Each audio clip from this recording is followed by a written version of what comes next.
ఈరోజు నేను వినిపించబోయే మరో కొత్త నవల 'పగటి వేషం'. రచన కొవ్వలి లక్ష్మీ నరసింహారావు గారు. అబ్బా, అది వేషం అంటే వేషం కాదోయ్. ఆ బామ వేషాన్ని చూసి తీరాలి అప్పయ్య. ఎక్కడా? అయ్యో, ఎక్కడేమిటోయ్. చిన్న మార్కెట్ దగ్గర చూశాను.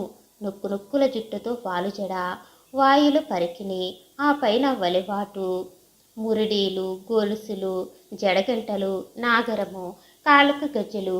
ఏ కవి అయినా కూడా ఆ బామ వేషాన్ని వర్ణించలేడోయ్. అసలు అది వేషంలాగానే కనిపించటం లేదు. 16-15 సంవత్సరాల లేత వయసులోని కుర్రాడెవరో ఆ వేషం వేసి ఉంటాడేమో. అందువల్ల మరీ అద్భుతంగా ఉంది. కూచిపూడి భాగవతులు పగటి వేషం వేశారంటే నువ్వు చెప్పినట్లుగానే ఉంటుంది. వీళ్ళు కూడా ఆ కూచిపూడి భాగవతులే అయి ఉండాలి. అప్పయ్య, నేను చెబితే నమ్ముతావు నమ్మవేమో కానీ ఆ వేషాన్ని చూసి దారిపోయే వాళ్ళు మంత్రించినట్లు ఇట్టే నిలిచిపోయారు. ఇహ ఆ వేషం వేసిన కుర్రాడు పాడాడబ్బాయి 4 ఆలకిచ్చేలాగను పాడేశాడు. మోళ్ళు చిగురించేలాగను పాడేశాడు. అబ్బా, ఆ నృత్యము అభినయము చూసి తీరాల్సిందే కానీ వర్ణించలేము. ఎక్కడో రంభలు ఊర్వశులు గొప్పగా నాట్యాభినయాలు చేస్తారని చెప్పుకోవడమే కానీ చూసిన వాళ్ళెవరూ లేరు. ఈ భామావేశం ముందు ఏ రంభ ఏ ఊర్వశి కూడా పనికిరారంటే నమ్మవోయ్. అబ్బా, అదేమిటో ఆ వేషం చూసినంతసేపు మతిపోయిందోయ్. ఉంటారు, అటువంటి ప్రజ్ఞావంతులుంటారు. మొన్న చూశాను. మళ్ళీ నిన్న ఆదివారం కాబట్టి వేషం ఎక్కడైనా కనిపిస్తే కళ్ళ కరువు తీరేలాగున చూద్దామని ఊరంతా తిరిగాను. కానీ ఎక్కడా కనిపించలేదు. ఈవేళ మళ్ళీ ప్రయత్నం చేసి చూద్దామనుకున్నాను కానీ ఈ ముండా పోస్టాఫీసు నౌకరి వల్ల చావడానికైనా తీరిక లేకుండా ఉంది. ఏం చెయ్యను? ఇప్పుడు ఇంకా నయం. రేపటి నుంచి మేలు రాత్రి 9 గంటలకు వస్తుంది. అందువల్ల మన ఇంటికి వెళ్ళేటప్పటికి 11 అవుతుంది. కానీ ఏం చేస్తాము? రెక్కలు ముక్కుకున్నా తర్వాత ఏమైనా తప్పదు. ఆఫీసులో కూర్చుని చేసే నౌకరీ అయితే ఇంకా చెప్పకు వెంకన్న. మనకో ఎండ లేదు, వాన లేదు, కష్టం లేదు, సుఖం లేదు. కాళ్ళరిగిపోయేటట్లు వీధులన్నీ తిరిగి ఉత్తరాలు పంపించాలి కదా. డ్యూటీలో వేసమెత్తు లోపం వచ్చింది అంటే పీక మీదికి కత్తి ఇంకేముంది. ఈవేళ పొద్దుటి మేలు ఆలస్యం కావడం వల్ల మరింత పొద్దుపోయింది. అడుగులు ఒడిగా వేయి వెంకన్న. మనీ ఆర్డర్లు కూడా ఈవేళ ఎక్కువగా ఉన్నాయి. నిత్యము చచ్చేవాడి కోసం ఏడ్చేవారెవరూ పోనిస్తూ ఈ ఉత్తరాల బట్వాడా, ఈ మనీ ఆర్డర్లు మనకు రోజు ఉన్నవే. ఊసులాడుకుంటూ కొంచెం తాఫీగా నడిస్తే కొంప మునిగిపోయిందేమీ లేదు. మనకే ఆలస్యమవుతుంది. అయితే అయ్యింది కానీ అప్పయ్య, ఆ బామ వేషం నీకెక్కడైనా కనిపించింది అంటే చూడడం మానుకుసుమి. బట్వాడా కాస్త ఆలస్యమైతే అయ్యింది. ఆ వేషాన్ని చూసి తీరాలి. నువ్వింత గొప్పగా చెబుతున్నప్పుడు చూడకుండా ఎలా ఉంటాను? అంతా 5-6 జనముంటారు. ఒక మధ్యలవాడు, ఒక శృతి వేసేవాడు, 2 తాళం వేసేవాళ్ళు, తర్వాత బామ వేషం ఒకటి. సరే, ఆ వేషం నా కళ్ళకు కట్టినట్లుందోయ్. ఎన్నిసార్లు మర్చిపోదామన్నా మరుపు రాకుండా ఉంది. ఆ పాట, ఆ ఆట, ఆ అభినయం, అబ్బా, ఒళ్ళు జలధరిస్తుంది తలుచుకుంటే. రూపం ఎంత అందమైనదోయ్. అసలు మగపిల్లవాడ వేషం వేసినట్లుగా కనిపించనే కనిపించదు. నీకా బామ వేషం మీద భ్రమరా లేదు కదా వెంకన్న అని అప్పయ్య జవాను నవ్వుతూ అనగా, ఆడమనిషి అయితే నువ్వు చెప్పినట్లే అనుకుందుము. మగపిల్లవాడు వేసిన వేషం మీద భ్రమారితే మాత్రం ఏం లాభం అని వెంకన్న కూడా తిరిగి నవ్వుతూనే సమాధానం చెప్పాడు. ఈ బామావేషం పిచ్చిలో పడిపోయి డ్యూటీ మర్చిపోయే కొంప ములుగుతుంది. మూర్ఖున్నైతే ఇంకా చెబుదువుననుకుంటాను. ఆ వేషం మీద నువ్వు వెర్రెక్కి పోవడం చూస్తే నాకు అలాగే అనిపిస్తుంది. నేనే కాదు, ఆ బామ వేషాన్ని ఎవరు చూస్తే వాళ్ళు నిజంగా పిచ్చివాళ్ళైపోతారు, సందేహం లేదు.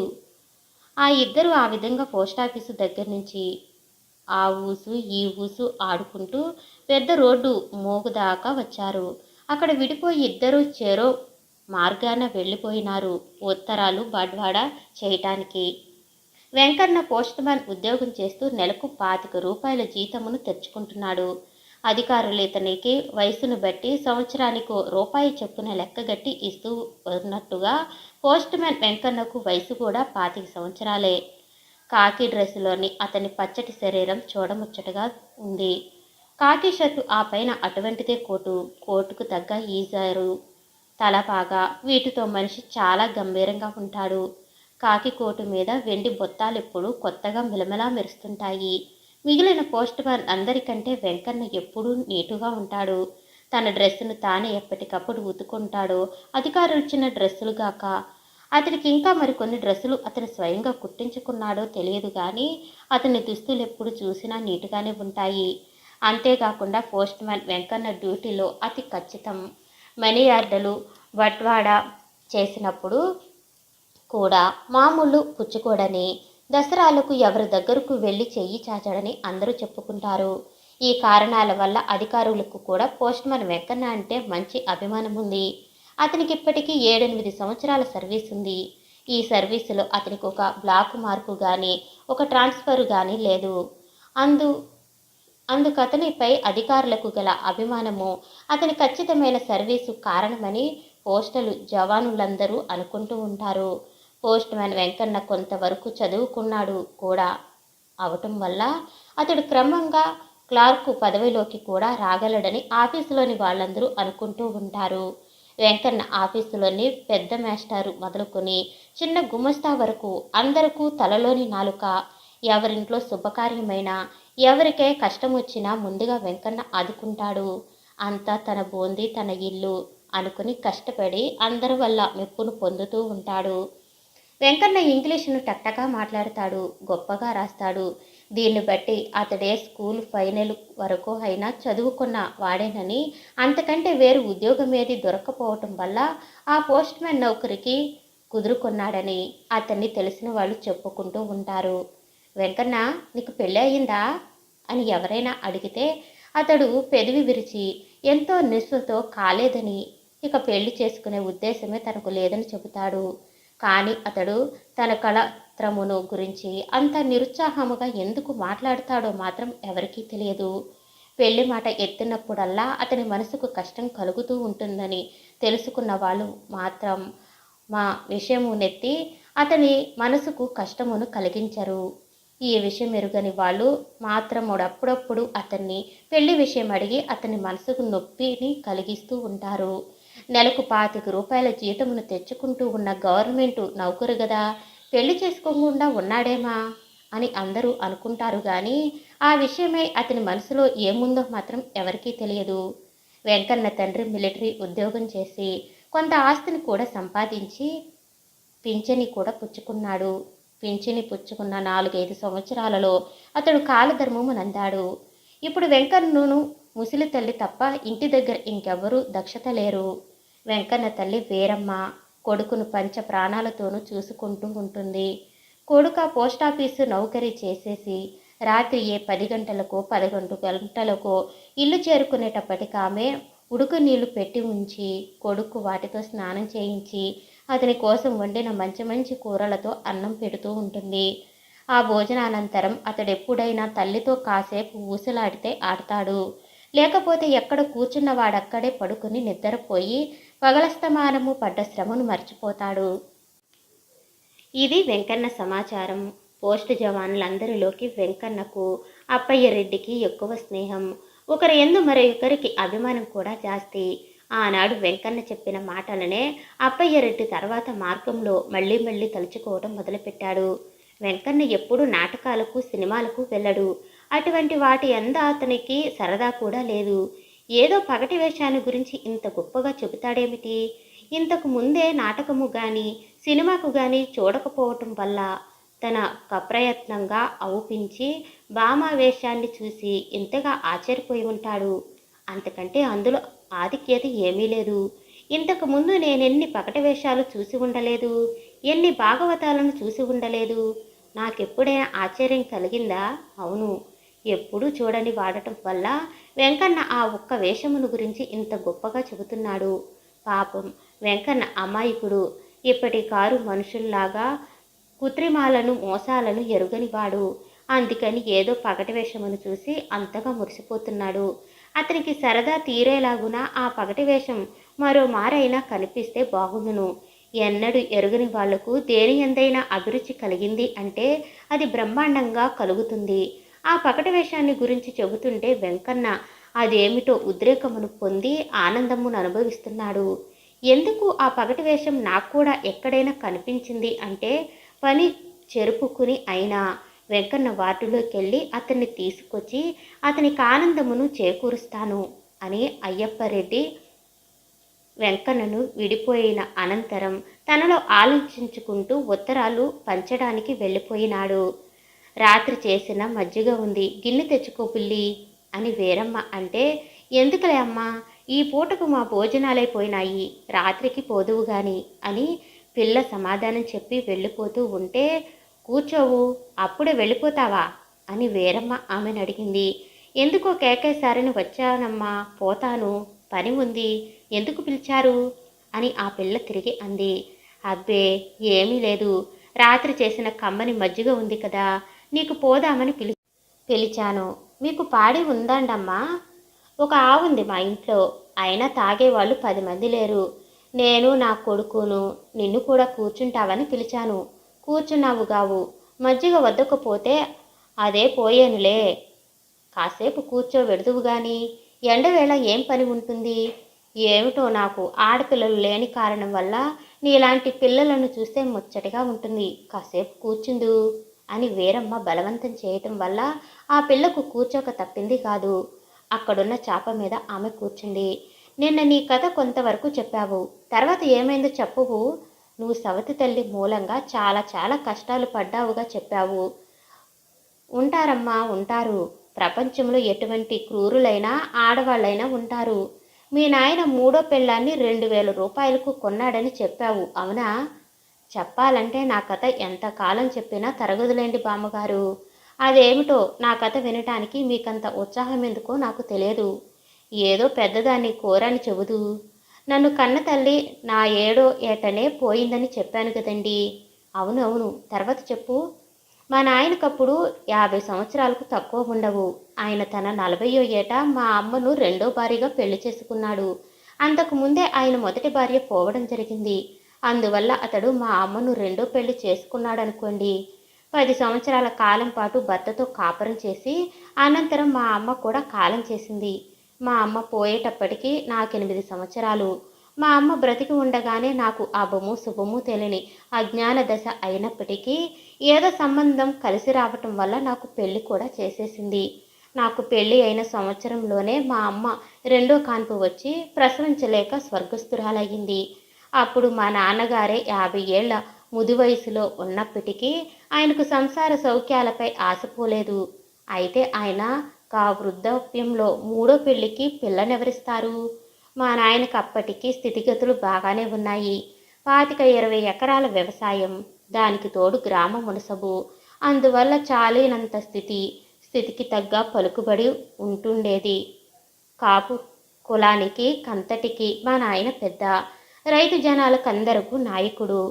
అంత మాత్రాన తమ కన్యక నా ముసలి వరులకిచ్చి ఆమె జీవితమును దుఃఖభాజనంగా చేయటానికే తల్లిదండ్రులు అంగీకరించలేదు. ఈ కారణం వల్ల గ్రామంలో ఉన్న కొందరు పెద్దలకు మా నాయనకు విరోధం వచ్చింది. తన ఎంతటి పలుకుబడి గలవాడు, అడిగినప్పుడు పిల్లనియ్యలేదని కొందరిపై మా నాయనగారికి ఆగ్రహం వచ్చింది. అతనెంతటి వాడైతే మాత్రం వయసు మళ్ళినవాడు, అతనికి మా పిల్లల్నిచ్చి వారు బ్రతుకు గంగపాలు చేయటం మాకిష్టం లేదు. ఆయనకు మాపై ఆగ్రహం వస్తే రానియండి అని కొందరు సాహసించి అన్నారు. ఇప్పటికిద్దరు భార్యలు పోయినారు, ఇక ఈ 3వ భార్య మాత్రం బ్రతుకుతుందన్న మాట ఏమిటి అని మరికొందరు అన్నారు. ఏమైతేనేమి మా గ్రామంలోనే కాకుండా ఆ చుట్టుపక్కల మరికొన్ని గ్రామాలలో కూడా మా నాయన 3వ పెళ్లికి పిల్లడేయడానికి ఎవరూ అంగీకరించలేదు. అది కాకపోయినా 50 ఏళ్ల ముది వయసులో నీకు ఆ 3వ పెళ్లి ఎందుకయ్యా అని అనేక మంది మా నాయన యొక్క హితవును గోరి చెబుతూ వచ్చారు. నా కూతురు ఇంకా 8 ఏళ్ల పసిపిల్ల, దానికి ఇంకా బోలెడన్ని కార్యాలు కావాలి, కరామతులు కావాలి, అంతవరకు సంరక్షణలు జరగాలి. నేను తిరిగి వివాహం చేసుకోకపోయినట్లయితే అవన్నీ ఎలా జరుగుతాయి అని అంటుండేవారు. అంతేగాని తనకు కాబోయే భార్య ఉత్తమురాలు కాకపోయినా నాటేడు వంటి కల్లోలాలు బయలుదేరుతాయో ఆయన ఊహించుకోలేకపోయినాడు. వెంకటరాజు అని ఒక క్షత్రియుడు మా నాన్నగారికి ఎప్పుడూ కుడి భుజం లాగున పనిచేస్తూ ఉండేవాడు. వ్యవసాయ సందర్భాలలోనూ ఇతర వ్యవహారాలలోనూ నడుం వంచి పని చేయటంలో నైతేనేమి, సలహానిస్తుండటంలో నైతేనేమి చాలా సాయంగా ఉండేవాడు. అతనెప్పుడూ మా ఇంట్లో పని మనిషిలాగానే మసులుతూ ఉండేవాడు. ఇహ ఇచ్చి పుచ్చుకునే విషయంలో మా నాయన అతడు ఎలాగున సరిపెట్టుకునేవారో ఎవరికీ తెలియదు. ఎంతో ఐకమత్యంగానూ సోదర న్యాయంగానూ ఆ ఇద్దరుకు వెళ్ళిపోతూ ఉండేది. ఒకనాటి రాత్రి భోజనాల అనంతరం మా నాన్నగారు వెంకట్రాజు గారు పెళ్లి విషయమై ఇలా మాట్లాడుకున్నారు. వారి మాటలు నేను ఆ చేరువలోనే మంచం మీద పడుకుని ఉండి ఆలకించాను. నాన్న, అయితే వెంకట్రాజు ఆ గ్రామంలోనూ ఈ చుట్టుపక్కల ఉన్న గ్రామాల్లోనూ నాకు పిల్లనిచ్చి పెళ్లి చేయటానికి ఎవరూ అంగీకరించటం లేదు. ఈ సందర్భంలో ఏమి చేయాలో బోధపడకుండా ఉంది. పెళ్లి మానుకుని ఉందామా అంటే అది చాలా కష్టసాధ్యంగా గోచరిస్తుంది. ఇల్లాలు లేని ఇల్లు వల్లకాడుతో సమానమని పెద్దలు చెబుతారు. మనకి ఎక్కడైనా పిల్ల దొరికితే ఆలోచన ఏమైనా ఉంటే చెబుదు వెంక. తప్పక చెబుతాను. తమకు వివాహం అయ్యే మార్గం లేకపోలేదు. నేను చెప్పినట్లు తమ రహస్యంగా జరిపించండి. నాన్న, తప్పకుండా నువ్వు చెప్పినట్లుగా చేస్తాను. అదేమిటో చెప్పు వెంక. 2000 మనవి కావనుకున్నావంటే మీకు 3వ నాటికి పెళ్లి జరిగిపోతుంది. నాన్న, చెప్పు చెప్పు. 2000 కాదు, ఏ 4000 అయినా ఖర్చు పెడతాను వెంక. ఏమీ లేదు. తూర్పున ఏ కులానికి కాకులం, ఏ వయసుకా వయసు ఆడపిల్లలను అమ్ముతారు. మనం గాని అక్కడకు పోయి ఒక పిల్లను కొని తెచ్చుకున్నామంటే ఇక ఎవరి గొడవ మనకు అక్కర్లేదు. దివ్యంగా వివాహం జరిగిపోతుంది. పేచి పూచీలు లేని వ్యవహారం. నాన్న, బేష్, గొప్ప ఆలోచన ఇచ్చావోయ్. అయితే ఒక విషయం, నా పెళ్ళికి నేనే సొమ్ము పట్టుకుని పిల్ల కోసం వెళ్ళానంటే బాగుండదు. అందువల్ల నువ్వే అవసరమైన సొమ్మును పట్టుకుని తూర్పు వెళ్ళి ఓ పిల్లను కొనుక్కుని చక్కారా. ఆ విషయం ఇక్కడ ఎవరికీ తెలుపకుండానే వివాహం జరిగించేదాము అని మా నాన్నగారు తమకు వివాహం జరిగి తీరాలనే పట్టుదల కొద్దీ వెంకట్రాజుకు 4000 రూపాయలిచ్చి పిల్ల కోసం తూర్పు పంపారు. మరో వారం రోజులు పోయిన అనంతరం వెంకట్రాజు తూర్పు నుంచి ఒక పిల్లను తీసుకొచ్చాడు. ఆమెకు 14-15 సంవత్సరాలుంటాయి. నల్లగా అంటే గింజలాగున ఎండిపోయి ఉంది ఆ పిల్ల. ఆమెను 4000 రూపాయలు పెట్టి కొన్నానని వెంకట్రాజు చెబితే మా నాన్నగారు కోపలు ననుకున్నారు. ఆమె మా కులమేనని, చాలా యోగ్యురాలని పొగిడాడు. ఆమె రజస్వలయ్యి అప్పటికి 4 మాసాలు మాత్రమే అయ్యిందని, అదృష్టవశాత్తు అటువంటి కన్య దొరికిందని వెంకట్రాజు చెబుతుంటే తాము వివాహం చేసుకోవటానికి పిల్ల దొరికినందనే సంతోషంతో మా నాన్నగారి స్నేహితుడు చెప్పిన మాటలన్నింటినీ నమ్మారు. మరో 1000 రూపాయలు ఖర్చు పెట్టి వివాహమును కూడా అతి ఘనంగా చేసుకున్నారు. పెళ్లికి పిల్ల తల్లిదండ్రులు, మరికొందరు బంధువులు కూడా వచ్చారు. వివాహమైన అనంతరం మరో 2 మాసాల వరకు కూడా వెళ్ళి కూతురి యొక్క తల్లిదండ్రుల ఇతర బంధువులు మా ఇంట్లోనే ఉండిపోయినారు. అందుకు మా నాన్నగారు సంతోషించారే కానీ విచారించలేదు. అనంతరం మా నాన్నగారి దగ్గర దారి ఖర్చులు పుచ్చుకుని పెళ్లి కూతురి యొక్క తల్లిదండ్రుల ఇతర బంధువులు పిల్లను మా ఇంట్లోనే దిగవిడిచి వెళ్ళిపోయినారు. మా సవతి తల్లి గుమ్మంలో అడుగు పెట్టడంతోనే నాకు కష్టాలు ప్రారంభమైనాయి. పెళ్లి నాడే గడపలకు పసుపులు రాయటం ఆలస్యమైందని మా నాన్నగారు చీపురుతో నా వీపు బద్దలు కొట్టారు. మర్నాడు బట్టలు పెట్టి తాళం తీసి ఉంచానని కొట్టారు. ఇలాగా నాకు రోజు ఏదో ఓ కారణం వల్ల మా నాన్నగారి చేత దెబ్బలు తగులుతూనే ఉండేవి. అప్పుడు నా వల్ల ఏవో తప్పులు ఉంటూ ఉండటం వల్లనే మా నాన్నగారు కొడుతున్నారనుకునేదాన్ని. కానీ అప్పటికప్పుడే మా మారుడు తల్లి నా మీద ఏమేవో చెప్పి పెట్టి నా మీద నాన్నగారికి కక్ష పుట్టించిందనుకోలేదు. కానీ నిజానికి ఆమెకు నా మీద మొదటి నుంచి కక్ష ఉంది. అందుకు గల కారణమేమిటా అని నేను పరిపరి విధాల ఆలోచించాను. కానీ నాకే కారణము కనిపించలేదు. పెళ్లికి వచ్చిన బంధువులందరూ అయితేనేమి, ఇంకా చుట్టుపక్కల కాపురాలున్న ఇతరులైతేనేమి నేను చాలా అందగెత్తినని, నా అందం ముందు మా సవతి తల్లి ఎందుకు పనికిరాదని నవ్వుతూ అంటుండేవారు. ఆడవాళ్ళు, మగవాళ్ళు అందరూ కూడా నన్ను చేరతీసి మతి లేకుండా ముద్దులు పెట్టుకుంటూ ఉండేవారు. నా అందమును గురించి అందరూ వర్ణించే వర్ణలను, నా గుణాలను గురించి అందరూ పొగుడుతుంటే పొగడ్తలకు నా మారుడు తల్లి విని సహించుకోలేకపోయింది. నా మారుడి తల్లి పేరు నూకమ్మ.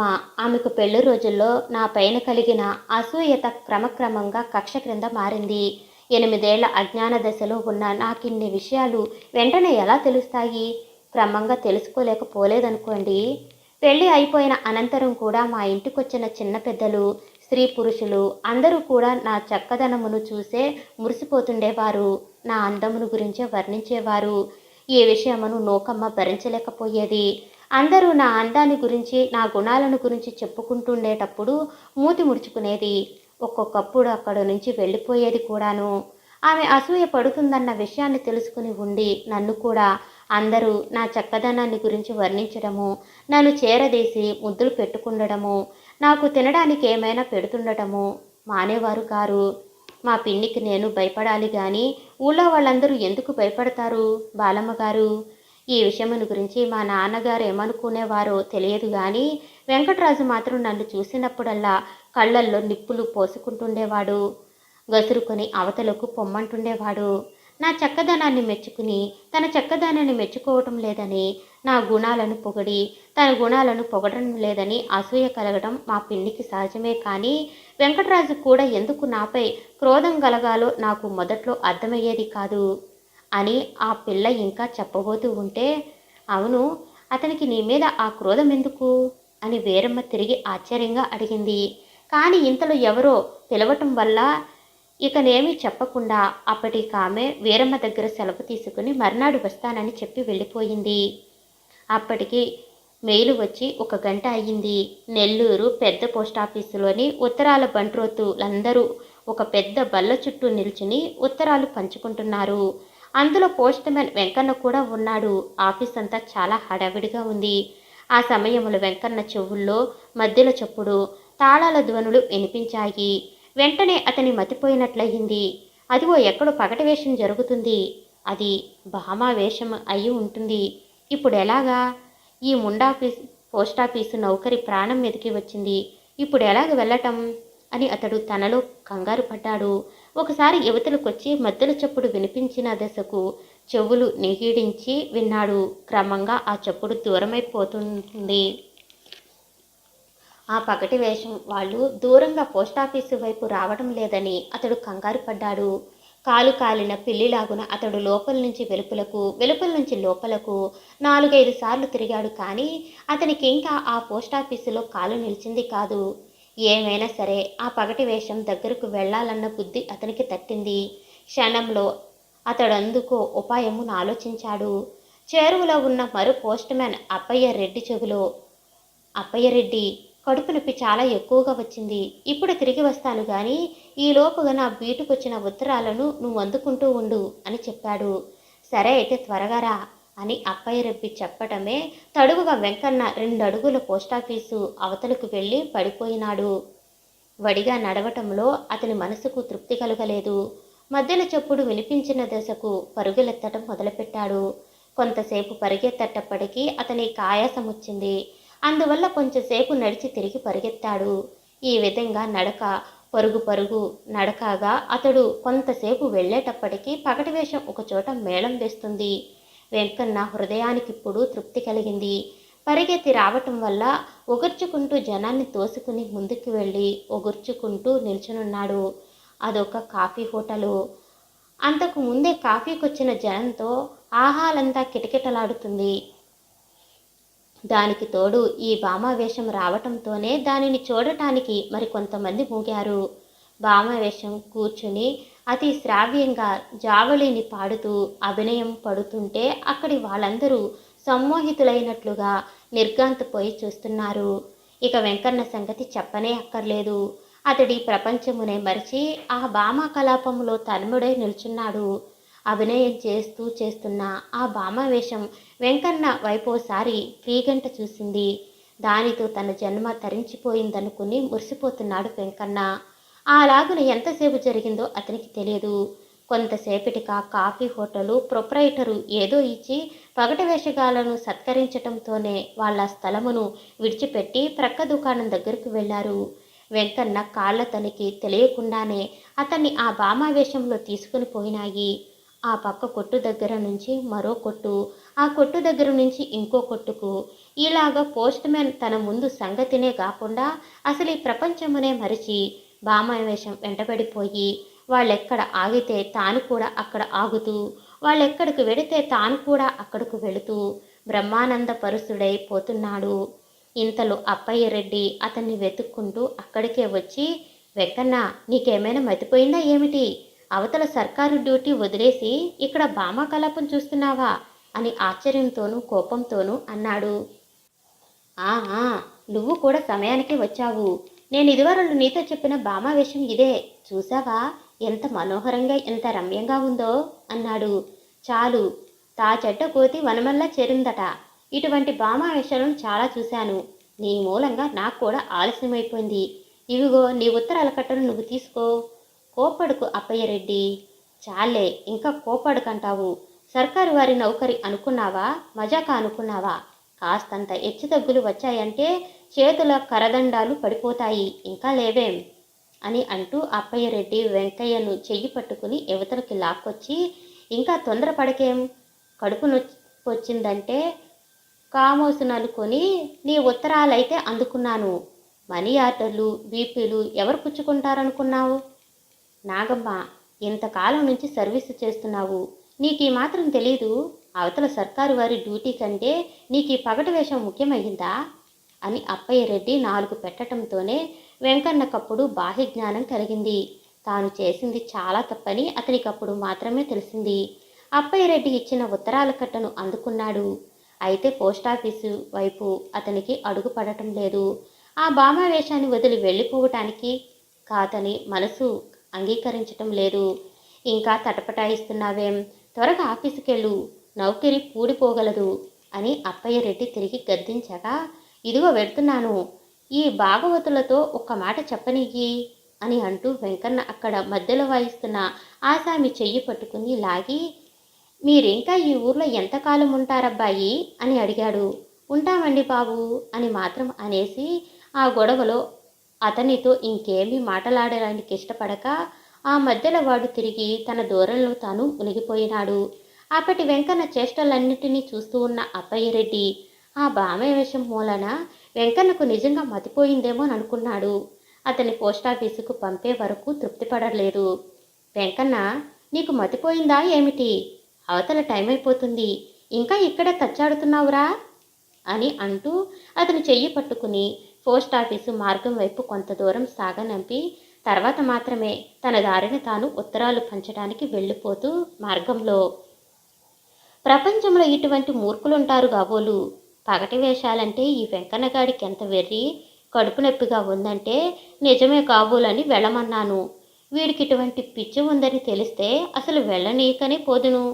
అది కాకపోయినా చిన్నవాడా, చితకవాడా, 25 ఏళ్ళు నెత్తి మీదకొచ్చినవాడు తన బాధ్యతను తాను తెలుసుకోనక్కర్లేదు. చంటి పిల్లలాడాగున ఊళ్ళోకి ఏదో పగటి వేషం వచ్చిందంటే సర్కారు వారు డ్యూటీని వదిలేసి ఇలా చక్కా వచ్చేస్తాడా? భలే తమాషా మనిషిలో ఉన్నాడే. ఇతనికి ఇటువంటి వెర్రి వెర్రి వేషాలు ఉన్నట్లు నాకింతకు ముందెప్పుడు తెలియలేదు. వెంకన్నకి పగటి వేషాలు పిచ్చి కూడా ఈ మధ్యనే కలిగినట్లుంది. అది కాకపోయినా పోని ఏ మేజువాణి అయినా అయితే పెళ్ళం లేనివాడు కాబట్టి సరదా పడ్డాడేమో అనుకోవచ్చును. అంతేగాని ఇదేమిటి, ఎవడో మగవెధవ బడికిలాగా భామావేషం వేసుకుని గెంతుతుంటే విరగబడి చూడటమా? ఎంత బాగుంటే మాత్రం వేషం వేషమే. ఇంతకు ఈ వెంకన్నగాడికి ఇప్పుడైనా పోస్టాఫీసుకు వెళ్ళినట్లా, లేక ఆ భామకలాపం వెర్రిలో పడి కొంపతీసి మళ్ళీ వెనక్కొచ్చాడా అని తనలో సందేహపడ్డ అప్పయ్యరెడ్డి వెనుతిరిగి చూశాడు. భామకలాపం ఆ చేరువులో ఎక్కడా లేకుండా ఏ సందులోకి వెళ్ళిపోయింది. వెంకన్న పోస్టాఫీసు వైపుకే మెల్లిగా నడుస్తూ అప్పయ్యరెడ్డికి కనిపించాడు. అప్పుడు అతడిక పర్వాలేదనుకుని తన డ్యూటీ మీద తాను ముందుకు సాగిపోయినాడు. అధికారు లేం కొంప పెడతారో అన్న భయంతోనే వెంకన్న ఆఫీసు లోపల ప్రవేశించాడు. అతడు భయపడ్డట్టుగానే గుమ్మంలో అతని పెద్ద మేస్టారు అయ్యరు ప్రత్యక్షమై, ఏమి వెంకన్న, తిరిగి వెనక్కు తిరిగొచ్చావేం అబ్బా, ఏమి మర్చిపోతివా అని అడిగాడు. వెంకన్నకు మీది ప్రాణాలు మీదన ఎగిరిపోయినాయి. అయినప్పటికీ కొంచెం ధైర్యం తెచ్చుకుని, లేదు బాబయ్య, కడుపు నొప్పి వస్తే బయటకు పోయానండి, ఇంకా మనీ ఆర్డర్లు వీపీలు తీసుకోవాలండి అన్నాడు. ఓయ్ ఫూల్, 11 దాటిపోతే ఇంకా అంత పని ఉందంటావు. జల్దీ జల్దీ, సెకండ్ టైం ఇట్లా చేసినావంటే డిస్మిస్ భద్రం అని మంద నుంచి ఊరుకున్నాడు. వెంకన్న బ్రతుకు జీవుడా అనుకుని లోపలికి పోయి గుమస్తాలను మంచి మాట చేసుకుని మనీ ఆర్డర్లు వీపీలు తీసుకుని అప్పుడు డ్యూటీకి బయలుదేరాడు. కానీ అతని మనసులో లేదు. చదివిన అడ్రస్నే మళ్ళీ చదువుతున్నాడు. సంచిలో పెట్టిన వాటినే మళ్ళీ మళ్ళీ పెడుతున్నాడు. ఆనాడు అతని దృష్టంతా భామావేశం మీదనే ఉంది కానీ డ్యూటీ మీద లేదు.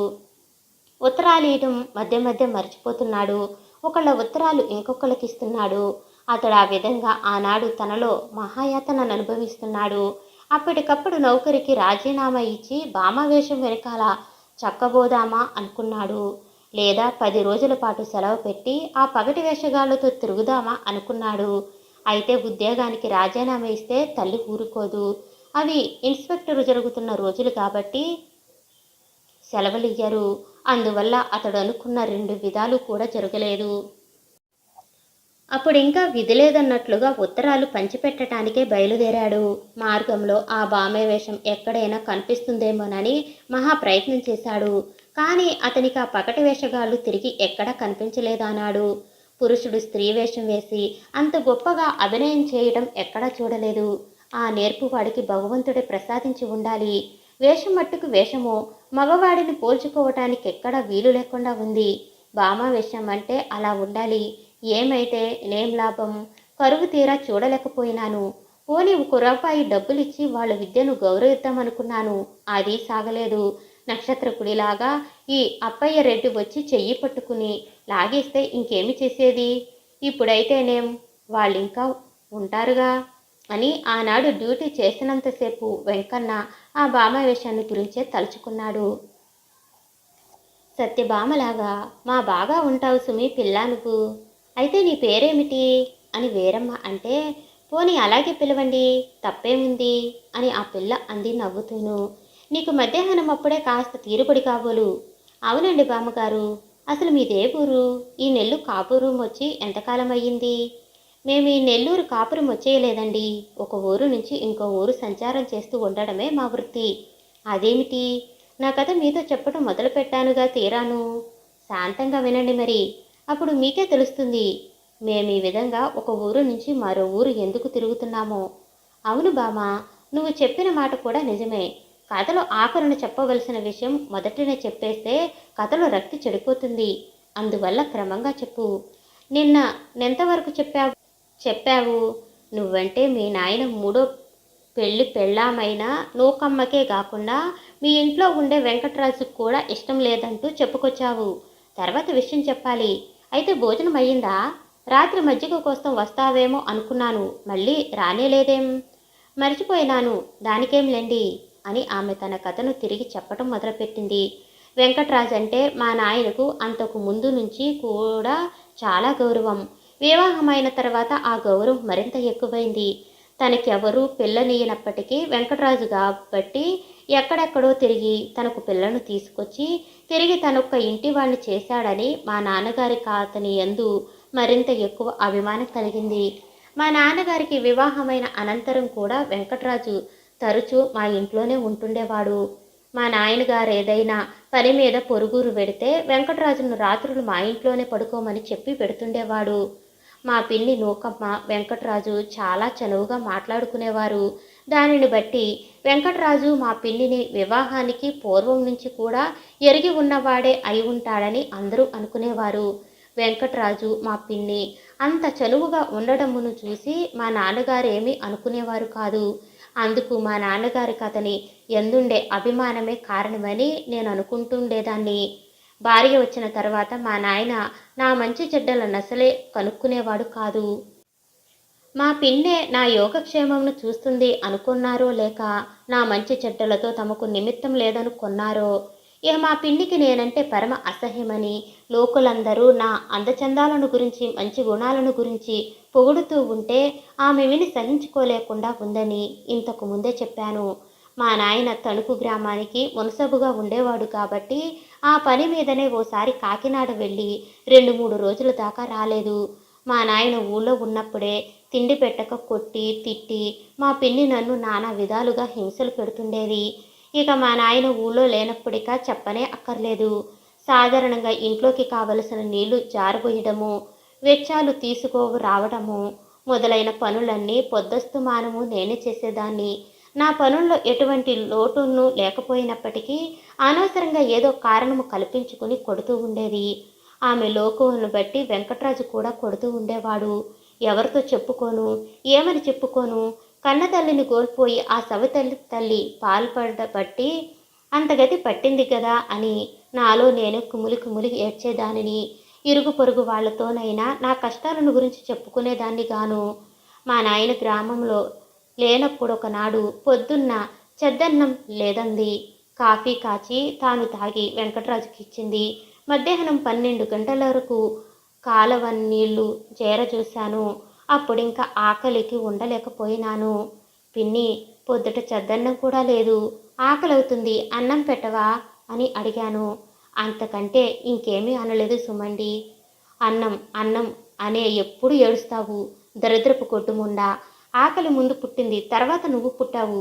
దరిద్రులకు ఆకలి ఎక్కువంట, అదెందుకే అని ఒక విధాన కాదు 1000 విధాల వన్నెలు చిన్నెలు పెట్టి తిట్టింది. అప్పుడు నాకింకా అన్నం తినాలన్న బుద్ధి కూడా లేకపోయింది.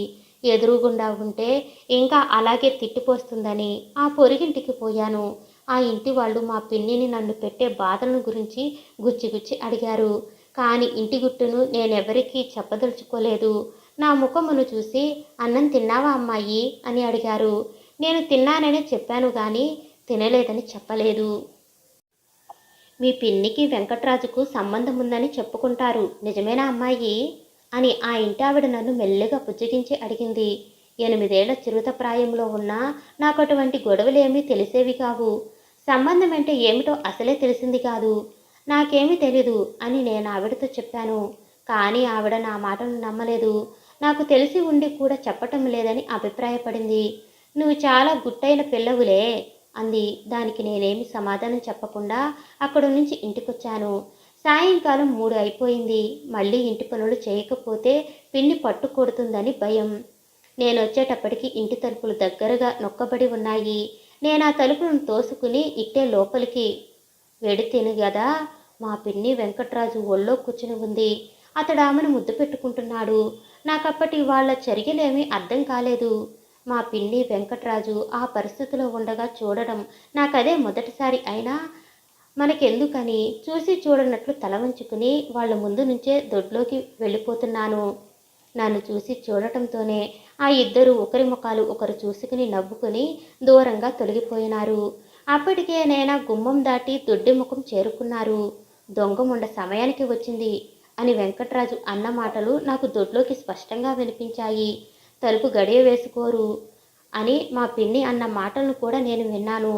దాన్ని బట్టి వాళ్ళు చేస్తున్నది తప్పు అని, దానిని నేను చూసినందుకు వాళ్లకు కష్టంగా ఉందని మాత్రమే అప్పటికి నేను గ్రహించుకోగలిగిన విషయం. తరువాత ఆ ఇద్దరు ఏమి మాట్లాడుకున్నారో నాకు వినిపించలేదు. నేను మామూలుగా అక్కడ పడి ఉన్న అంట్లను తోముతూ కూర్చున్నాను. వెనుకపాటు నుంచి మా పిన్ని ఎప్పుడు వచ్చిందో ఏమో నాకు తెలియదు. నా జుట్టు పట్టుకుని కిందికి వంచి, పెంకిముండా, ఇప్పటిదాకా ఎక్కడ పెత్తనాలు చేస్తున్నావు అని కోపంగా అంటూ బలం కొద్దీ నా వీపు మీద 5-6 గుద్దులు గుద్దింది.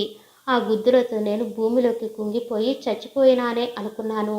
పొద్దుటి నుంచి తిండి లేకపోవటం వల్ల అసలే నీరసంగా ఉంది. దానికి తోడు గంపెడు చాకిరి, పైగా ఒళ్ళు హోనమయ్యే గుద్దులు. ఎలా ఉంటుందో మీరే ఆలోచించండి. చచ్చిపోతే బాగుండనని మనసు పడ్డాను, కానీ నాకప్పుడంతటి అదృష్టం పట్టలేదు. ఆమె వెంకట్రాజు ఒళ్ళో కూర్చుని అతని చేత ముద్దులు పెట్టించుకున్న సమాచారము నేను చూశానన్న అక్కసును మనసులో పెట్టుకుని ఇంకో వంక మీద చావగొట్టింది. ఏమైతే మాత్రం ఏం చెయ్యను. ఆమె పాలట పడ్డ దిక్కులేని పక్షిని.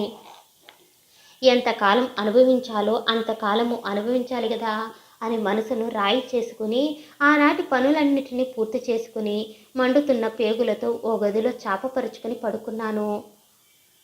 ఓ వైపున ఆకలి బాధ, ఇంకో వైపున పిన్ని గుద్దిన గుద్దులతో రెక్క గూళ్ళన్నీ నొప్పులు. నిద్ర ఎలా పడుతుంది? అయ్యో భగవంతుడా, నా కర్మం ఇలా కాల్చావా? అమ్మా, నీ చేతులతో అన్నం ఎప్పుడు పెట్టావో అంతే.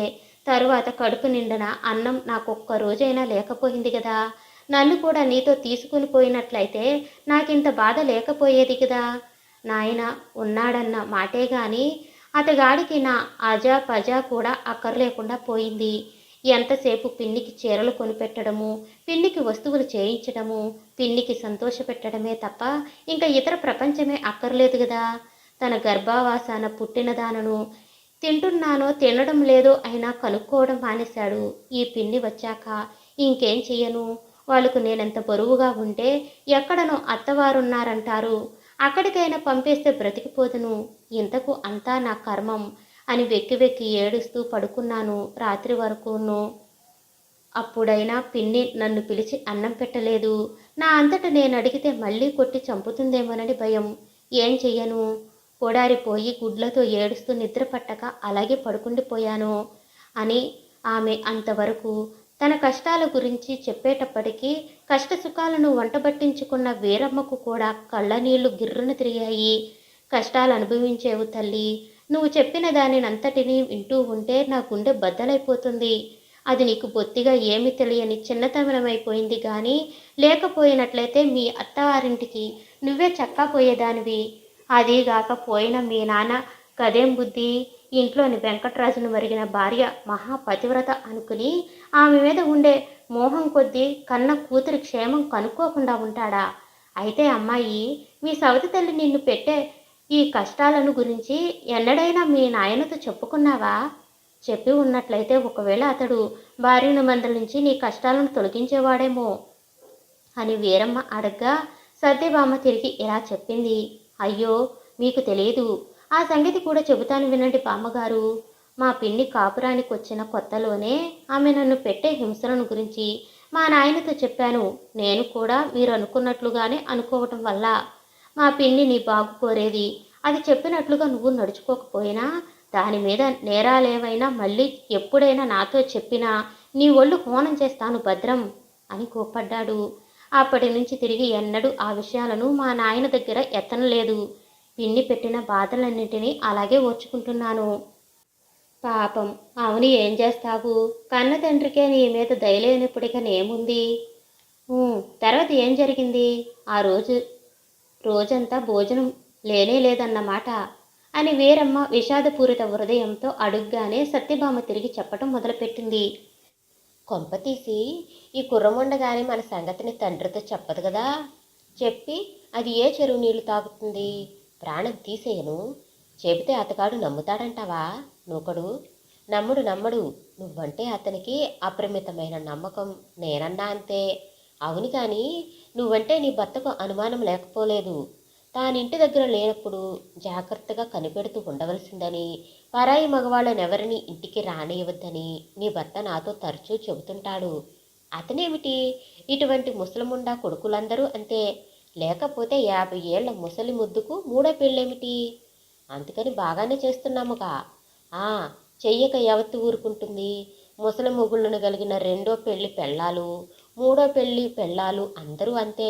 ఈ సంగతిని గుర్తించలేక ఆ ముసలముండా కొడుకులందరూ ఎక్కడికక్కడ సరిపెట్టుకుని ఊరుకుంటారు. సరిపెట్టుకోక చేసేదేమీ లేదు. తెలిసి ఉండి కూడా కొంతమంది తెలియనట్లుగారు ఊరుకుంటారు. అది చూసావు? అవో తెలివితేటలు. భార్య తన చెడుగుడుమును ఎలాగా మారదని తెలిసి ఉన్నప్పుడు అనవసరంగా అల్లరి పెట్టుకోవటం కూడా ఎందుకని గుట్టుగా పడి ఉంటారు. నీ భర్త కూడా అదే రకమంటావా ఏమిటి? అబ్బే, అసలు మన సంగతి అతనికి తెలియదు. తెలిస్తే ఏం చేస్తాడో మరి. తెలియకపోవటం వల్లనే తాను పొరుగురు పెడుతూ నీ ఇంట్లో పడుకోవలసిందని, నన్ను జాగ్రత్తగా చూడవలసిందని మరీ చెప్పుపోతూ ఉంటాడు. పిచ్చిముండా కొడుకు. పడుచుతనంలో ఉన్న ఆడిది మగవాడు ఒకచోట ఉంటే ఊరుకుంటారనే అతని ఉద్దేశం కాబోలు. అందులోనూ తనలాంటి ముసలి మొగుడిని కలిగిన ఏ భార్య ఊరుకుంటుంది?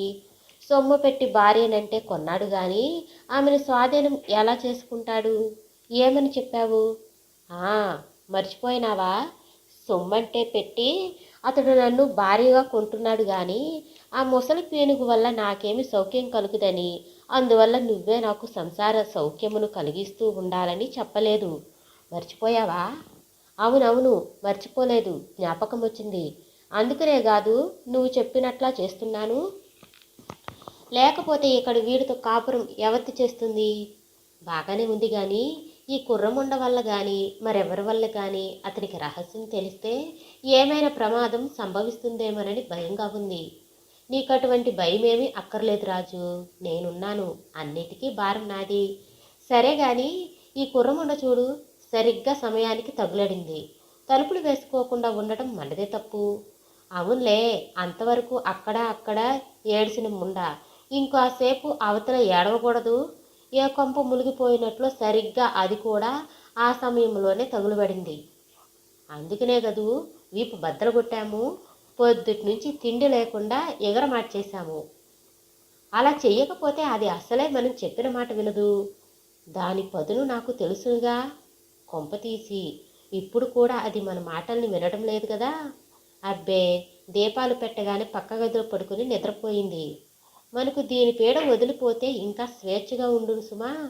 8 ఏళ్ళ గుంట ఎప్పుడు పెద్ద మనిషి అవుతుంది, ఎప్పుడు అత్తారింటికి తోలేస్తాము? అంతవరకు అక్కర్లేదులే.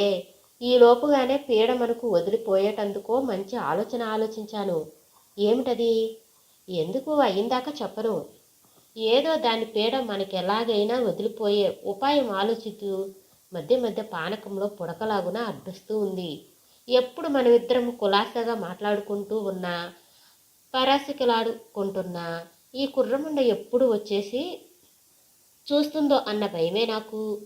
ఇంకెందుకు, కొద్ది రోజులు ఓపిక పట్టు, దీనికి అడ్డు లేకుండా చేస్తాను. సరే, అంతవరకు ఇది మన రహస్యాన్ని నీ మొగుడితో చెప్పకుండా ఉండేటందుకు ఏదైనా ఖచ్చితమైన ఏర్పాటు చేయాలి. ఆ విషయం నువ్వు చెప్పాలా? దానితో ఇంతకు ముందే చెప్పాను. ఏమని చెప్పావు? మన ఇద్దరి రహస్యమును కానీ మనం తన్ను కొడుతున్న సమాచారమును కానీ తండ్రికి చెప్పిందంటే ఒంటి చర్మను ఒలిచేస్తానని చెప్పాను. అంత పని చేస్తాను కూడాను. అయితే చెప్పదనుకుంటానులే. ఇంకో విషయం, నా పెనిమిటే నాకు లొంగి నాకు దాసానుదాసుడై ప్రవర్తిస్తున్నప్పుడు నీ కుర్రముండను లెక్క చేసేదెవరు? అవునవును అని ఆ రాత్రి మా పిన్ని వెంకట్రాజు ఒకే గదిలో ఒకే మంచం మీద పడుకున్నారనుకుంటా. పడుకుని నేను నిద్రపోతున్నాననే ఉద్దేశంతో కబుర్లు చెప్పుకున్నారు. అప్పుడు వాళ్ళు చెప్పుకున్న ప్రతి మాట నాకు వినిపించింది. విని ఏం చెయ్యను, నా బ్రతుకు సరిలేదని నేనే ఏడుస్తూ ఉంటే వాళ్ళు గొడవ నాకెందుకు? తండ్రి అయినా నా మీద దయగలవాడు కనుకనా వీళ్ళిద్దరూ చేస్తున్న ఈ దుర్మార్గాన్ని అతడితో చెబుతానా? అందరూ నన్నే కొడతారు, అందరూ నన్నే తిడతారు. అటువంటప్పుడు ఆ గొడవలో నేను కలుగ చేసుకోవటం ఎందుకు? మా పిన్ని భర్త కళ్ళల్లో కారం చెల్లి వెంకటరాజుతో సంబంధమును కలిగి ఉందన్న రహస్యం నాకు ఆ రోజున మాత్రమే పూర్తిగా తెలిసింది. నేను తమ స్వేచ్ఛకు ఆటంకంగా ఉన్నానని, నా అడ్డు లేకుండా చేసుకోవటానికి వారేదో ఉపాయమును ఆలోచించారని కూడా తెలిసిందా రాత్రి. అయితే ఆ ఉపాయం ఏమిటో, వాళ్ళింకా నాకు ఎటువంటి అపాయమును చేయదలుచుకున్నారో మాత్రం తెలియలేదు. అన్నిటికీ భగవంతుడే ఉన్నాడన్న వెర్రి నమ్మకంతో ఉన్నాను. వాళ్ళు ఎటువంటి చెడ్డ పనులు చేసినా, ఎలాగున సంచరించినా, నా చేత ఏ బరువు పనులు చేయించినా, కొట్టినా తిట్టినా, కడుపుకింత తిండి పడేస్తే నాకంత కష్టంగా ఉండేది కాదు. చివరకు ఆ ఇంట్లో తిండి లేక చచ్చిపోతానేమోనని భయపడవలసి వచ్చింది. మర్నాడు మా నాయన గ్రామాంతరం నుంచి వచ్చాడు. నా మీద మళ్ళీ ఆయనతో కూడా ఏమైనా లేనిపోని నేరాలు చెప్పి కొట్టిస్తారేమోనని భయపడ్డాను. కానీ మా పిన్ని ధర్మమా అని అలా చెయ్యలేదు. అంత క్రితం నాడు మిగిలిపోయిన అన్నం కూడా పెట్టింది. ఆ అన్నం పాసిపోయినదే అయినప్పటికీ మంచి ఆకలితో ఉన్నానేమో, అదే నాకప్పుడు అమృతతుల్యమై రుచించింది అని సత్యభామ అంతవరకు తన కథను చెప్పేటప్పటికీ వీరమ్మ ఒక నిట్టూర్పును విడిచి, ఇటువంటి దుర్మార్గపు ముండలు ఉంటారమ్మా ప్రపంచంలో. మీ నాయనగారు నమ్మి స్నేహితుడని ఇంట్లో ఉండి భార్యను జాగ్రత్తగా చూస్తూ ఉండమని వెంకటరాజుతో చెప్పి వెళ్ళినందుకు ఇంత ద్రోహం చేశాడు అంది.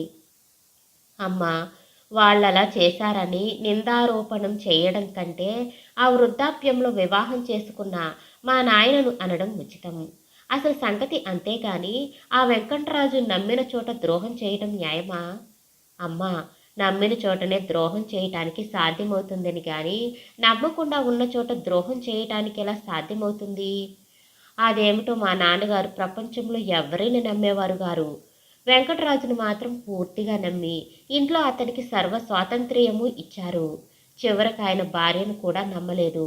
మా పిన్ని అంటే ఆయనకు అనుమానం ఉంది. అందువల్ల ఆమె జాగ్రత్తకై వెంకటరాజును వినియోగించుకునేవారు. కంచియే చేసి మేసినప్పుడిక చేయవలసిందేముంది? ఆ ఇంట్లో వెంకటరాజుకున్న ఇటువంటి వీలు మరి ఒకరికి ఉండకపోనేమో కూడాను. బామ్మగారు, ఆడిది నిజంగా తలుచుకుంది అంటే వీలు లేకపోవటం ఏమిటి చెప్పండి? అవునవును, నువ్వు చెప్పిన దానినంతటిని బట్టి చూస్తే మీ పిన్నికి ఆ వెంకటరాజుకు వివాహం పూర్వం నుంచి కూడా సంబంధం ఉన్నట్లే అనుకోవలసి వస్తుంది కదూ? అవునండి, అతడు అంతకుముందు తనతో సంబంధమును కలిగి ఉన్న స్త్రీనే ధర్మిలాను మా నాయనకు భారీగా అంటగట్టి ఉంటాడు. మాయా మర్మములెరుగని మా నాయన నూకమ్మ తన భార్యేనని, తన్నే నమ్ముకుని ఉన్న మహాపతివ్రత అని అనుకుంటుండేవాడు. ఆయన అలాగున అనుకోవటానికి వెంకటరాజే కారకుడు. అవును మరి, ఆమెని గురించి యజమానికి చెప్పవలసిన విధంగా చెబుతూ ఉండేవాడు. నూకమ్మ వంటి మహా ఇల్లాలు ఇక పుట్టబోదు అంటుండేవాడు. ఆమె భర్తనే పరమదైవంగా ఎంచుకునే మహా ఇల్లాలని చెబుతుండేవాడు. వెంకటరాజు చెబుతుంటే ఇటువంటి మాటలను ఆలకించి మా నాయన ఉబ్బిపోతూ ఉండేవాడు. వెంకటరాజు మా పిన్నిని గురించి ఇలా చెబుతూ ఉండగా మా పిన్ని వెంకటరాజుని గురించి మా నాయనతో ఎలా చెప్పేదనుకున్నారు? వెంకటరాజు వంటి నమ్మకస్తుడు, గుణవంతుడు ఈ పృథ్వీలో ఉండడని చెబుతుండేది. అతని దగ్గర ఒక దుర్గుణమైనా లేదని, పరమపురుషుడంటే కేవలము అతడేనని చెబుతుంటే గాయోసునని మా నాయన మురిసిపోతూ ఉండేవాడు. ఇది ఒక తమాషాగానే ఉంది సుమి పుల్లి. ఇద్దరు తోడుదొంగలై ఉండి అతడు గనుడని ఆమె గనురాలని అతడు చెబుతూ మొత్తం మీద తమ దుర్మార్గాన్ని కప్పిపుచ్చుకునేవారు కాబోలు. అంతే అంతే అని ఆ ఇద్దరు మాట్లాడుతూ ఉండగా అక్కడకు కుర్రాడు వచ్చి, ఇంకా ఇక్కడే కూర్చుండిపోయావక్క, రా త్వరగా, అప్పుడే పొద్దుపోతుంది, ఇంకా ఎప్పుడు బయలుదేరతాము అని సత్యభామతో అనగా, తర్వాత మళ్ళీ వస్తాలేండి బామ్మగారు, ఇంకా వెళ్ళిపోవాలి అని ఆమె వీరమ్మతో చెప్పి అక్కడకు తన కోసం వచ్చిన యువకుడితో సత్యభామ ఆనాటికి వెళ్ళిపోయింది. వీరమ్మ ఇంటి పనులు చేసుకోవటానికి లోపలికి వెళ్ళిపోతూ రోజు చిలకలాగున వచ్చి ఓ గంట సేపు కూర్చుని కబుర్లు చెప్పి పోతూ ఉంటుంది పిల్ల. నాకు మంచి కాలక్షేపం అని తనలో అనుకుంది. అదేమిటే వెంకన్న, నీలాంటి సర్కారు నౌకరు పగటి వేషాలతో కాలక్షేపం చేస్తాడా? నీకు ఆ భామావేశం మూలాన మతిపోయేటట్లుంది అని మర్నాడు సాయంకాలం డ్యూటీ అయిపోయినాక ఇంటికి వచ్చేస్తూ మార్గములో అప్పయ్యరెడ్డి పోస్ట్మ్యాన్ వెంకన్నను కోపడ్డాడు. నువ్వేమైనా అను అప్పయ్యరెడ్డి, ఆ భామావేశం కంట పెడితే నాకు నిజంగానే మతిపోతుందోయ్. పోనీ అంత సరదాగా ఉంటే 2 రోజులు సెలవు పెట్టి ఆ పగటి వేషగాలతో సరదా తీరిపోయేలాగున తిరిగేరాదు. ఈ మాత్రం సలహా నువ్వు చెప్పాలనా ఏమిటి? అందుకింత క్రితమే ప్రయత్నం చేశాను, కానీ పెద్ద మేస్టారు సెలవిచ్చాడు కాదు. ఊహూ, నేను వేళాకోళానికంటే అదే నిజమైందన్నమాట. నీ ధర్మమా అని నిన్న నో పావు గంట చూశాను ఆ భామావేశాన్ని. ఏ అభినయం, ఏమి పాట, ఏమి నాట్యం, అబ్బా ఒళ్ళు మర్చిపోయానంటే నమ్ము. నువ్వు వచ్చి చెయ్యి పట్టుకుని లాగే వరకు నా ఒంటి మీద స్పృహే లేదు. అది వేషమైపోయింది కానీ నిజంగా ఆడదైతే అసలు విడిచిపెట్టననుకుంటాను. నిజంగా ఆడదైతే మాత్రం ఆ వేషం ముందు ఎందుకు పనికొస్తుంది అప్పయ్యారెడ్డి?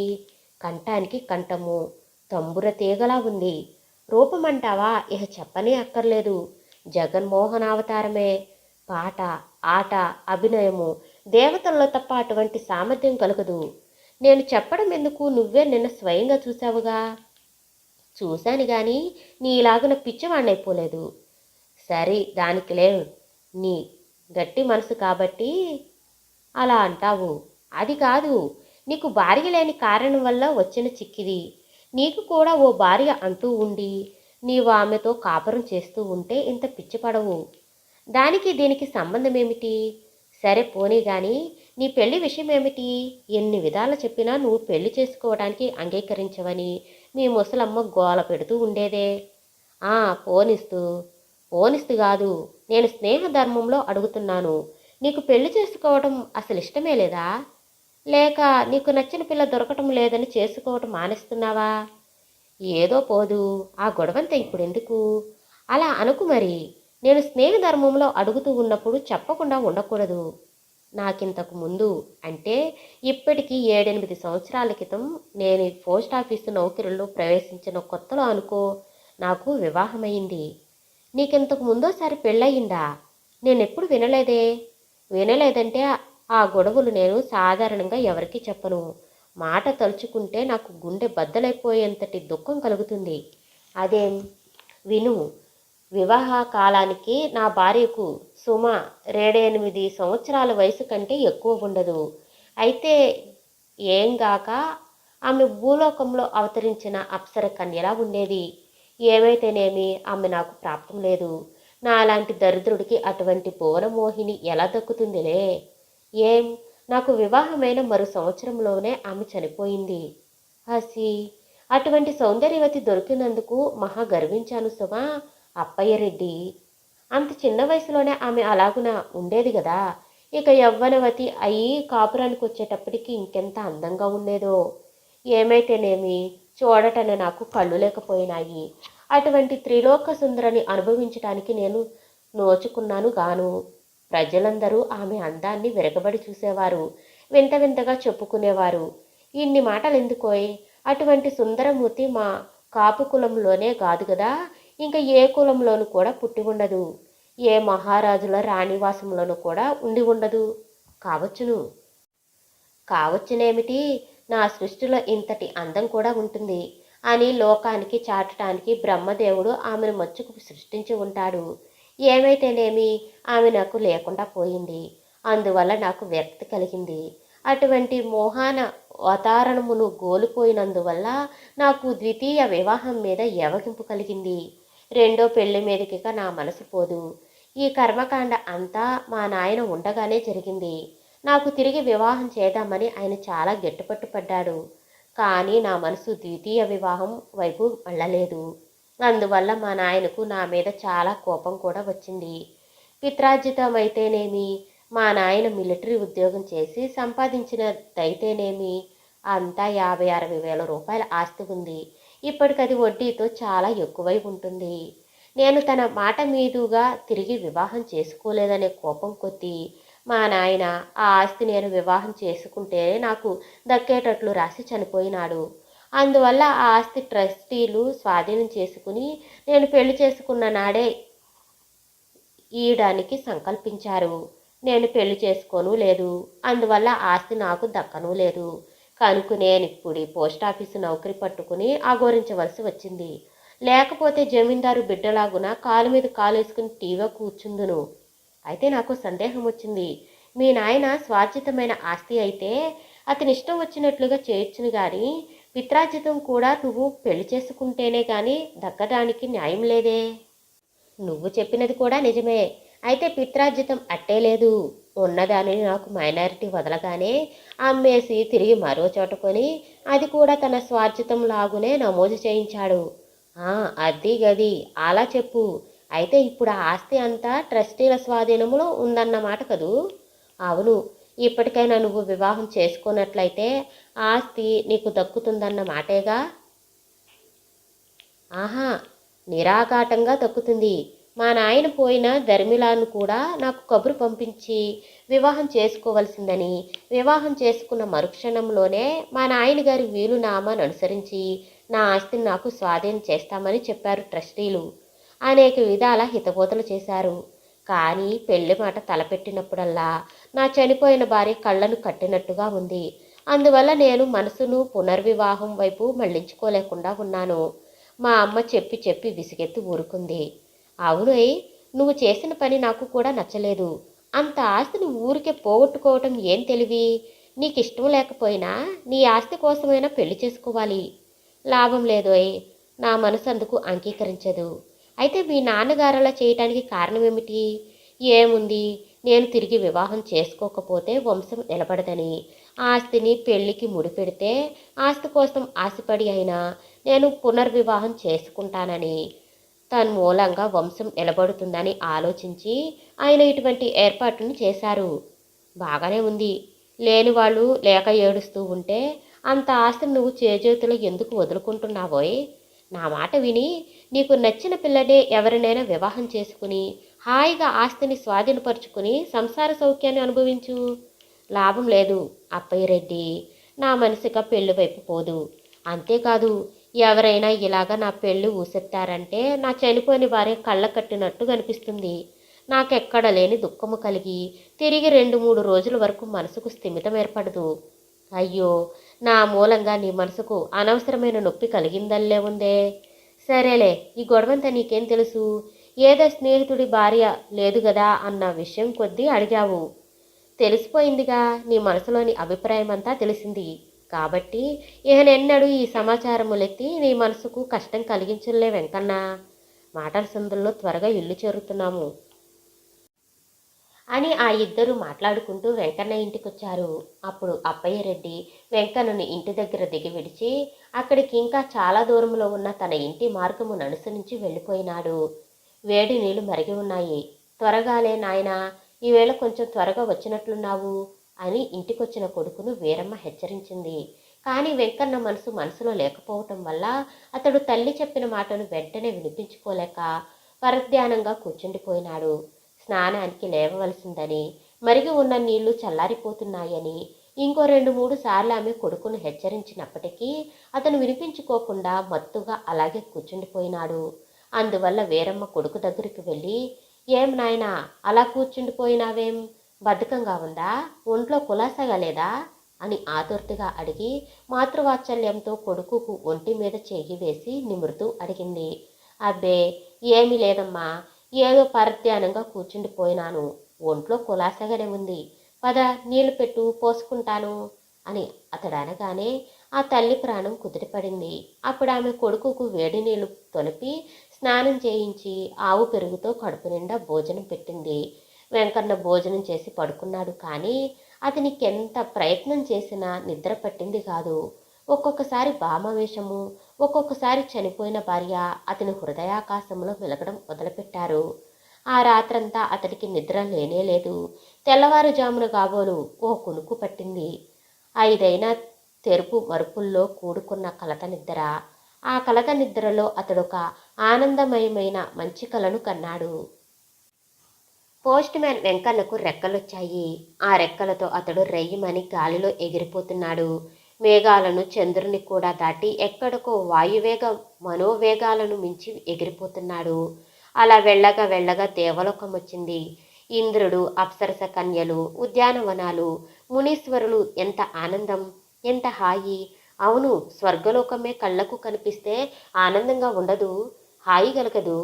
దేవేంద్రుడు సింహాసనం మీద కూర్చుని ఉండగా ఎవరో ఒక అప్సర కన్య అద్భుతంగా నాట్యం చేస్తుంది. పోస్ట్ మ్యాన్ వెంకన్న ఆ నాట్య సభలో కూర్చుందామని ప్రయత్నం చేస్తూ ఉండగా ఇంద్రుడు కోపగించి, ఈ దేవలోకంలోని వేడుకలలో నరులు పాల్గొనకూడదు, అందువల్ల పోస్ట్ మ్యాన్ వెంకన్నను వెంటనే అవతలకు పంపేయండి అని భటులకు ఆజ్ఞాపించాడట. వెంటనే కొందరు దేవదూతలు వచ్చి వెంకన్న పీక మీద చెయ్యేసి గెంటేయబోతూ ఉంటే నాట్యం చేస్తూ ఉన్న అప్సర కన్య ఆగిపోయి, ఆగండి ఆగండి, అతన్ని అవతలకు పంపేస్తే నేను అసలు నాట్యం చెయ్యను అంది. అప్పుడందరూ ఆమె వైపు తీక్షణంగా చూశారట. తన మీద అంత దయగా మాట్లాడుతూ ఉన్న ఆ అప్సర కన్య ఎవరా అని వెంకన్న కూడా ఆమె వైపు చూశాడట. అతనికి ఆశ్చర్యము, ఆనందము మితి లేకుండా కలిగినాయి. ఆ దేవలోకంలో నాట్యం చేస్తూ ఉన్న అప్సరకన్య ఇంకెవరు కాదు, పగటి వేషంలోని ఆ భామావేషమే. అతనికి ఇంకేం కావాలి? ఆ భామావేషం స్వర్గంలోకంలోకి ఎలా రాగలిగిందా అని అతడు ఆశ్చర్యపోయినాడు. రావడమే కాకుండా తన ఎందామె కంత దయ ఎలా కలిగిందా అని అతడు తెల్లబోయి చూస్తున్నాడు. అంతలో ఆ పోస్ట్ మ్యాన్ వెంకన్నను వెళ్ళిపోద్దాటావేం? అతడు నరుడు, నువ్వు గంధర్వ కన్యవు, మీ ఇద్దరుకు ఎటువంటి సంబంధము అని దేవేంద్రుడు నాట్యము నాపి నిలుచున్న అప్సర కన్యను చూసి తీక్షణంగా అడిగాడు. అప్పుడా జగన్మోహన అవతారం అందరికీ వినిపించేటట్లు ఇలా చెప్పింది. ఇతన్ని నేను ప్రేమించాను, మేమిద్దరము పెళ్లి కూడా చేసుకుంటాము, అందువల్ల మీరెవ్వరూ అతన్ని అవమానించకూడదు, అతనిని పరాభవం చేస్తే నన్ను పరాభవం చేయడమే అని ఆ భామావేశం చెప్పిన మాటలను ఆలకించిన దేవేంద్రుడు తెల్లబోయినాడు. ఇంకా ఆ లోకంలో ఉన్న వాళ్ళందరూ కూడా ఆశ్చర్యపోయినారు. తీసుకురండి, పోస్ట్ మ్యాన్ వెంకన్నను పూలదండలు వేసి తీసుకొచ్చి ముందు కూర్చోబెట్టండి అని దేవేంద్రుడు ఆజ్ఞాపించగా అప్పుడు పెద్దలందరూ కూడా లేచి వచ్చి వెంకన్నను పుష్పమాలలో అలంకరించి సభలో ముందు కూర్చోబెట్టారు. అప్పుడు ఆ అప్సరకన్య తిరిగి మనోహరంగా నాట్యం చేస్తూ పాడడం మొదలుపెట్టింది. ముందు కూర్చున్న వెంకన్నకు అనేక విధాలుగా అభినయం పట్టి అత్తరు గంధాది పరిమళ ద్రవ్యాలను పులమటం మొదలుపెట్టింది. వెంకన్న తన్మనానందము అనుభవిస్తూ తన్ను తానే మర్చిపోయినాడు. ఇంతకుముందు తాను కాఫీ హోటల్ దగ్గర చూసినప్పటికంటే కూడా ఆ భామావేశం అధిక రమ్యంగా నాట్యం చేస్తూ అభినయం పడుతుందని వెంకన్న అనుకున్నాడు. ఆనాడు చేసినంత అద్భుతంగా ఈ అప్సరకన్య అంతకు ముందెప్పుడు ఆ లోకంలో నాట్యాభిమానాలు చెయ్యలేదని దేవలోకంలోని పెద్దలందరూ అనుకున్నారు. ఉత్తరాలు పంచిపెట్టుకునే పోస్ట్మెన్ వెంకన్న ఈ అప్సరకన్య ప్రేమకు పాత్రుడై ఎంత అదృష్టవంతుడైనాడు. ఇంతటి అదృష్టవంతులు దేవతల్లో కూడా లేకపోయినారే అని దేవేంద్రుడు అన్నాడు. భామావేశం అభినయంలో తన్మయత్వం మునిగిపోంది. అభినయం పడుతూనే ఉంది. వెంకన్న పరవశానందంలో మునిగి ఆమె యొక్క గాన నాట్యాభిమాయాలను కండ్ల కరువుదీరా తిలకిస్తూనే ఉన్నాడు. అబ్బాయి వెంకన్న, 7 అయ్యింది, ఇంకా లేచి డ్యూటీకి వెళ్ళవు నాయనా అని అంటూ వీరమ్మ కొడుకు ఒంటి మీద చెయ్యి వేసి తట్టి లేపడమే తడువుగా అతడు తుళ్ళిపడి లేచి 4 వైపులా చూసుకున్నాడు. ఏముంది? స్వర్గలోకము లేదు, భామావేశము లేదు. ఒకవైపునకు పిల్లి చెలగాటలాడుతూ ఉంది. మరోవైపు నుంచి లేత నీరెండలు కిటికీ సందుల్లోంచి లోపల ప్రవేశిస్తున్నాయి. వాటినన్నింటినీ బట్టి తానింతవరకు గన్నది కలే గాని యథార్థం కాదని వెంకన్న అప్పుడు తెలుసుకున్నాడు. తనలో తానే నవ్వుకున్నాడు. అదేమిటబ్బాయి, ఈవేళ లేచి లేవటంతోనే నవ్వుకుంటున్నావెందుకు అని తల్లి అడిగింది. ఏమీ లేదులే అమ్మా, ఏదో చాలా మంచి కల వచ్చింది. కలేమిటి? అంతా నిజంగా జరిగినట్లుగానే ఉందే, అందుకని దాన్ని తలుచుకుని నవ్వుకుంటున్నాను అని తల్లితో చెప్పాడు. సరేలే నాయనా, త్వరగా లేచి ముఖం కడుక్కుంటే చల్లదండం పెడతాను, తిని డ్యూటీకి వెడుదువు గాని అని తల్లి చెప్పగా వెంకన్న కళ్ళు నులుముకుంటూ మంచం దిగి పెరట్లోకి వెళ్ళాడు. ఏమిటో కోడల్ని కొడుకును కళ్ళతో చూసుకునే యోగమైనా లేకపోయింది. ఉండి కర్మము లేక దరిద్రము అని బోలెడంత ఆస్తి దక్కేదే ఉండగా ఇతను పెళ్లి చేసుకోనని పట్టుపట్టి కూర్చున్నాడు. ఎంత అందమైనదైతే మాత్రం చచ్చిన వాళ్ళతో చచ్చిపోతామా? కొడుకు కోడలు ముచ్చటగా నట్టింట కాపురం చేస్తూ ఉంటే చూసుకునే యోగం నాకు లేకపోయింది కదా. వాడి మనసులో ఏముందో ఏమిటో ఎంతమంది చెప్పినా వినకుండా ఉన్నాడు. ఇహనేం చెప్పినా వింటాడు గాని ఆ పెళ్లి మాట చెబితే మాత్రం కస్సుమని లేస్తాడు. ఏం చేయను? అక్కడకు మొన్న స్నేహితుడు కదా, అతడు చెబితే వింటాడేమోనని అప్పయ్య రెడ్డి చేత కూడా చెప్పించాను. అది కూడా లాభం లేకపోయింది. ఈ పెళ్లి చేసుకోకపోవడమే కాకుండా దానిని గురించి బోలెడంత ఆస్తిని కూడా కాలదన్నేనుకుంటాడు కదా. ఏం చెయ్యను? ఆ ఆస్తితో మహారాజు భోగమును అనుభవించవలసిన వాడు.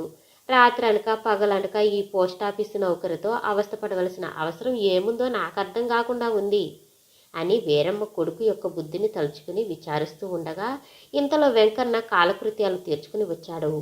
వీరమ్మ అతనికి గిన్నెలో అన్నం పెట్టి అతడు తింటూ ఉంటే తాను చేరువలో కూర్చుంది. అతని మనసుకు నొప్పి కలగకుండా పెళ్లి విషయం నెత్తుదామని ఆమె ప్రయత్నం. లేవడంతోనే మంచి కులాసాలో ఉన్నాడు కాబట్టి తన ప్రయత్నాన్ని అంతకంటే మంచి అవకాశం దొరకదని ఆలోచించింది. ఏమిటి నాయనా, రాత్రి ఏదో కల వచ్చిందన్నావు? కలంటే కలగాదే అమ్మా, భలే మంచి కలలే, అంతా నిజంగా జరిగినట్లుగానే ఉంది సుమా. రెక్కలొచ్చినాయట, ఆ రెక్కలతో ఆకాశం మీదకి ఎగిరిపోయినానట, అలా వెళ్ళి వెళ్ళి స్వర్గలోకం చేరాననట. అబ్బా, ఆ ఉద్యానవనాలు, దేవకన్యలు ఏం చెప్పను, బ్రహ్మానందమైపోయింది. అక్కడ ఓ దేవకన్య నాట్యం చేస్తూ నన్ను చూడగానే ప్రేమించి పెళ్లి చేసుకుంటానంటుందట అని చెబుతూ అతడు పకపకా నవ్వడం మొదలుపెట్టాడు. ఏమో నాయనా, నీ తిక్క తిరిగి కళ్యాణం జరిగే అదృష్టం ఉందేమో, అందుకే అటువంటి మంచి కల వచ్చింది అని సమయంలో సమయం అని తాను అనాలనుకున్న మాట అనేసిందా ముసలమ్మ. అమ్మా, ఎన్నని చెప్పగలను, జ్ఞాపకం రావటం లేదు, కానీ నేను నిజంగా స్వర్గలాభం చూసినట్లుగానే ఉందే అని అతడు తన కళను గురించి ఇంకేమీ చెప్పలేకపోయినాడు. అబ్బాయి, ఇక నాకైనా పెద్ద కాలం వచ్చేసింది కదా, బతికినంత కాలం బ్రతకను. నా కంఠంలో ప్రాణం ఉండగా నీ కళ్యాణం చూడాలని ఉందిరా. అదేమిటో నువ్వు పట్టిన పట్టు విడవు కదా. అతనేమీ మాట్లాడలేదు. ఆ పిల్ల మనకు దక్కే యోగం లేకపోయింది. ఏం చేస్తాము? చచ్చిన వాళ్ళతో మనం కూడా చావలేము కదా. నీ ప్రథమ భార్య అయిపోయి అప్పుడే 7-8 సంవత్సరాలు కావస్తుంది కదా. ఇప్పటికైనా ఆ విషయం మర్చిపోకపోయినట్లయితే ఎలాగు నాయనా. నువ్వు కోడలు నట్టింట లక్షణంగా నిలుచుంటే చూద్దామని ఎంతో మురిసిపోయినాను. నా మురిపాన్ని తీర్చు తండ్రి. మన కులంలోనే 5-6 కన్యలు లక్షణమైన వాళ్ళున్నారు. అందులో నీకు నచ్చిన పిల్లను చేసుకుని అందరూ ఎదిగిన వాళ్లే కాబట్టి వెంటనే కాపురానికి వస్తారు. అతడు తల్లి వైపు చిరాకుగా చూశాడు. కానీ ఆమె ఆ విషయమును గమనించలేదు. కొడుకు తన మొరను వింటున్నాడు గదా అన్న సంతోషంతో తిరిగి చెప్పడం మొదలుపెట్టింది. మీ నాన్నగారు తెలుగు తక్కువగానో తెలివిగానో నువ్వు పెళ్లి చేసుకుని గృహస్థువైతేనే ఆ ఆస్తి అంతా దక్కే ఏర్పాటు చేసి గతించారు. ఇప్పుడు నువ్వు వివాహం చేసుకోనని పట్టుపట్టి కూర్చోవటం వల్ల ఆ ఆస్తి కూడా దక్కకుండా పోతుంది. అందువల్ల నువ్వే చక్కని పిల్లను పెళ్లి చేసుకున్నావంటే నా ముద్దు ముచ్చటలు సాగడమే కాకుండా మీ నాయనగారు సంపాదించి పెట్టిన బోలెడంత ఆస్తి దక్కుతుంది. ఏం తక్కువని పెళ్లి చేసుకోవడమును మానుస్తున్నావు నాయనా. ఎంతోమంది నువ్వు అన్నావంటే తమ అప్సర లాంటి కన్యలను తీసుకొచ్చి నీ పాదాల మీద వేయటానికి సిద్ధంగా ఉన్నారు అని తల్లి విరామం లేకుండా అతడు వింటున్నాడు కదా అనే సంతోషంతో తాను చెప్పదలుచుకున్న దానినంతటిని చెప్పగా అంతకు ముందే అంకురించిన చిరాకు వెంకన్నకిక ఆగలేదు. ఆమె తనంతట తానే ఆందోళనని మానేస్తుందేమోనని అంతవరకు ఓపిక పట్టాడు. కానీ ఆమె ఊరుకునే సూచనలేవి ఆగడపడలేదు. ఆమె తన ధోరణికి ఇంకా ఏమిటేమిటో చెబుతూనే ఉంది. వెంకన్నయ్య వినలేకపోయినాడు. వెంటనే తింటున్న అన్నమును వదిలేసి అన్నం గిన్నెలో చెయ్యి గడిగేసుకుని లేచి చక్కా పోయినాడు. వీరమ్మ తెల్లబోయింది. అయ్యో పాపిష్టముండను, తింటున్న అన్నంలో నీళ్లు పోయించేశాను కదా అని తనలో అనుకుంటూ కొడుకును బ్రతిమాలి తీసుకువద్దామని బయటికి వెళ్ళి చూసింది కదా. అతడప్పటికప్పుడే డ్రెస్ వేసుకుని డ్యూటీలోకి వెళ్ళిపోయినాడు. పాడుముడను ఎంత పని చేశాను. వాడికి ఇష్టం లేదని తెలిసి ఉండే కూడా ఆ పెళ్లి విషయం ఎత్తడం నాదే తప్పు. మళ్ళీ ఎప్పుడు ఈ సంభాషణ తీయకూడదు దేవుడా అని తనలో అనుకుని కొడుకు విడిచిపెట్టిపోయిన అన్నం గిన్నె దగ్గర కూర్చుని బేరమని ఏడ్చింది. రాజమండ్రిలో మా మేనత్త కూతురుకు పెళ్ళవుతూ ఉంటే మమ్మల్ని అందరూ ఆ పెళ్లికి ఆహ్వానించారు. మా నాన్నగారు మా పిన్నికి ప్రత్యేకంగా కొన్ని చీరలు కొన్నారు. కొత్త వస్తువులు కూడా చేయించారు పెళ్లికి. వెంకటరాజు కొత్త పంచెలు చాపులు, మా నాన్నగారు కూడా కొత్త బట్టలు కొనుక్కున్నారు. అందరూ పెళ్లికి వెళ్ళటానికి కొత్త బట్టలు కొనుక్కున్నారు. వెంకటరాజు అంతకు ముందెప్పుడు చొక్కా తొడుక్కుని ఎరుగడు. మంచి పంచె అయినా కట్టుకునేవాడుగాడు. అవును, పొలాలంటి వ్యవసాయంలో మసులుతుండే వాళ్లకు శుభ్రమైన బట్టలెందుకు? కానీ మా పిన్ని కాపురానికి వచ్చినప్పటి నుంచి వెంకటరాజు వేషమంతా మారిపోయింది. మల్లు పంచెలు, సిల్కు చొక్కాలు తొడగడం మొదలుపెట్టాడు. సరే, ఇక పెళ్లికి వెళ్లే ముందు వేరే చెప్పనక్కర్లేదు. నవనాగరికులాగా తయారైనాడు. ఈ విషయం అంతా ఎందుకు చెప్పాల్సొచ్చింది అంటే, పెళ్లికని ఇంటిల్లిపాది అన్నీ కొనుక్కున్నారా అండి? మా నాన్నగారు నాకు ఒక్క పరికిణి కానీ ఒక్క చొక్కా కానీ కుట్టించలేదు. కుట్టించవలసిందని ఆయనకు చెప్పిన వారునూ లేరు.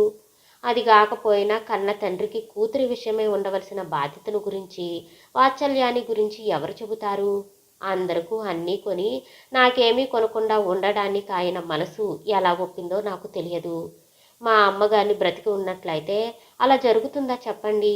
ముందు నాకు కావలసిన వాటిని కొన్న అనంతరమే అందరికీ కొనిపించేది కదా అని కాసేపు నాలో నేను ఏడ్చి ఊరుకున్నాను.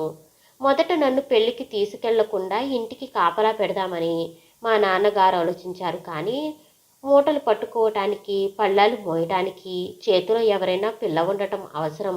అందువల్ల దానికి కూడా తీసుకుని వెడదాము అని మా పిన్ని చెప్పగా మా నాన్నగారు ఆమె మాటకు ఎదురు చెప్పలేదు.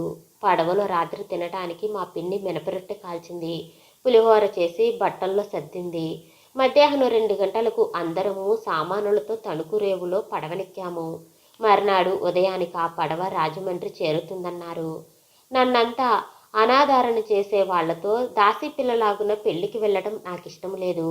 మా నాన్నగారు చెప్పినట్లుగా ఇంటి దగ్గర కాపలా ఉంటానని చెబుదామా అనుకున్నాను. పిన్ని మాటకు ఎదురు చెబితే ఒళ్ళు చితికిపోతుందే అని భయపడ్డాను. అది కాకుండా రాజమండ్రిలో ఉన్న మా మేనత్తకు నేనంటే ఎక్కువ ప్రేమ. ఇదివరకు మాటు మా ఊరొచ్చి ఆవిడక్కడ ఉన్నంత కాలము నన్నెంతో వాత్సల్యంతో చూసింది. నేను తల్లి లేని పిల్లనైపోయినానని ఎంతగానో విచారించింది.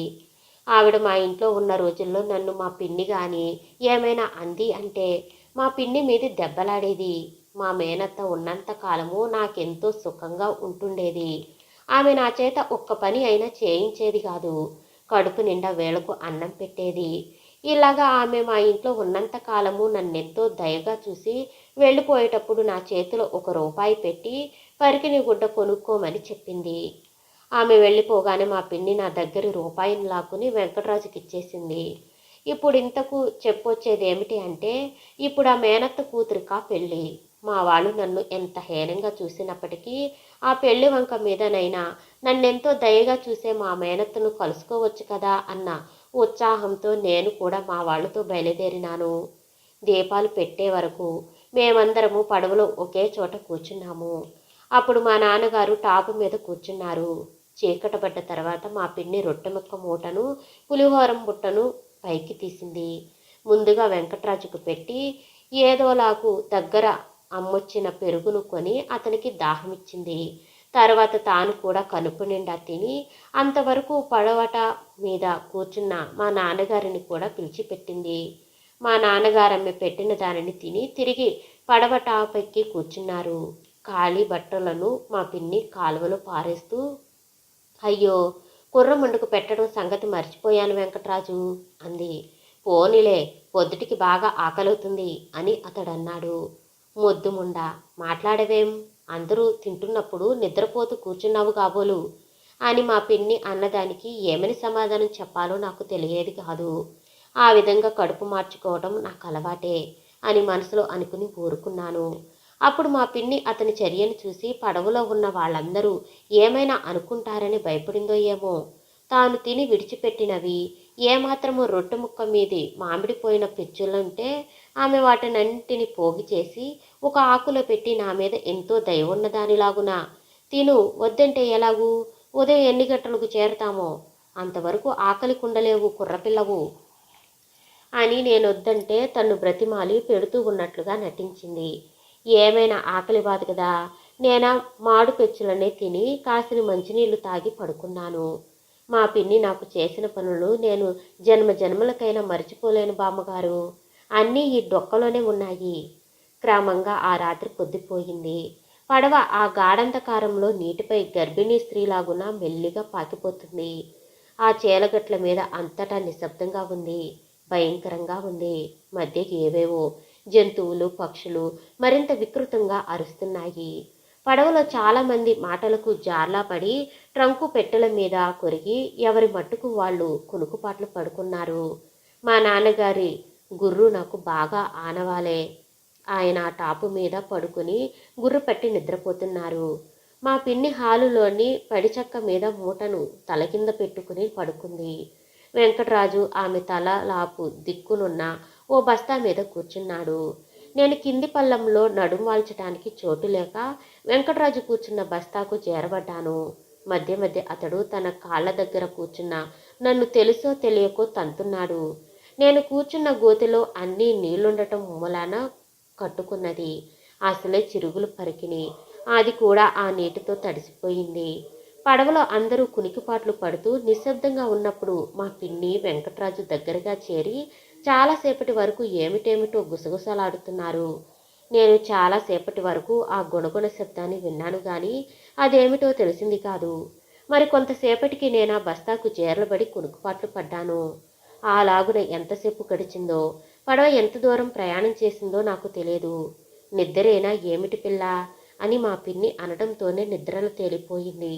లేదు పిని, ఎందుకు అని నేను ఆమెను అడిగితే, అబ్బే ఏమీ లేదు, పడుకొని నిద్రపో అంది మా పిన్ని. అప్పుడు నాకు అవతలకెళ్ళవలసిన అవసరం కలిగింది. కడుపుబ్బుకొస్తుంది.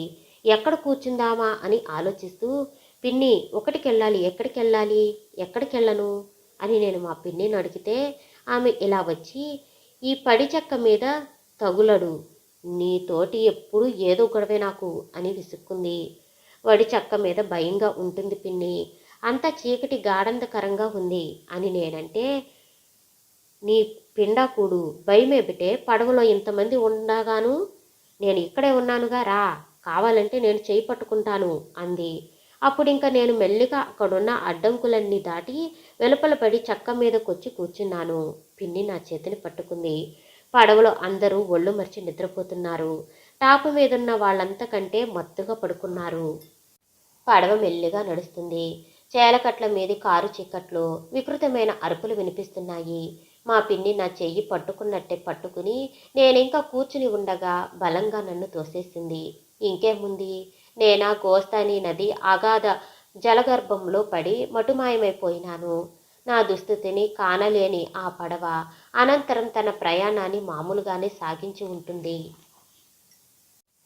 పోస్ట్ మ్యాన్ వెంకన్న కానాడు మనీ ఆర్డర్లు వీపులు ఎక్కువగా ఉండటం వల్ల అందరికంటే ఓ అడుగు వెనకాల బయలుదేరాడు. అప్పటికి జవానులందరూ ఎవరి బీటుకు వాళ్ళు వెళ్ళిపోయినారు. రూపాయలను నోట్లను తోలు సంచిలో పెట్టుకుని ఆ సంచిని భుజానికి తగిలించుకున్నాడు. మిగిలిన ఉత్తరాలను ఇతర కాగితాలను మడతగా కట్టకట్టి చేతిలో పట్టుకుని బజారంట నడుస్తున్నాడు.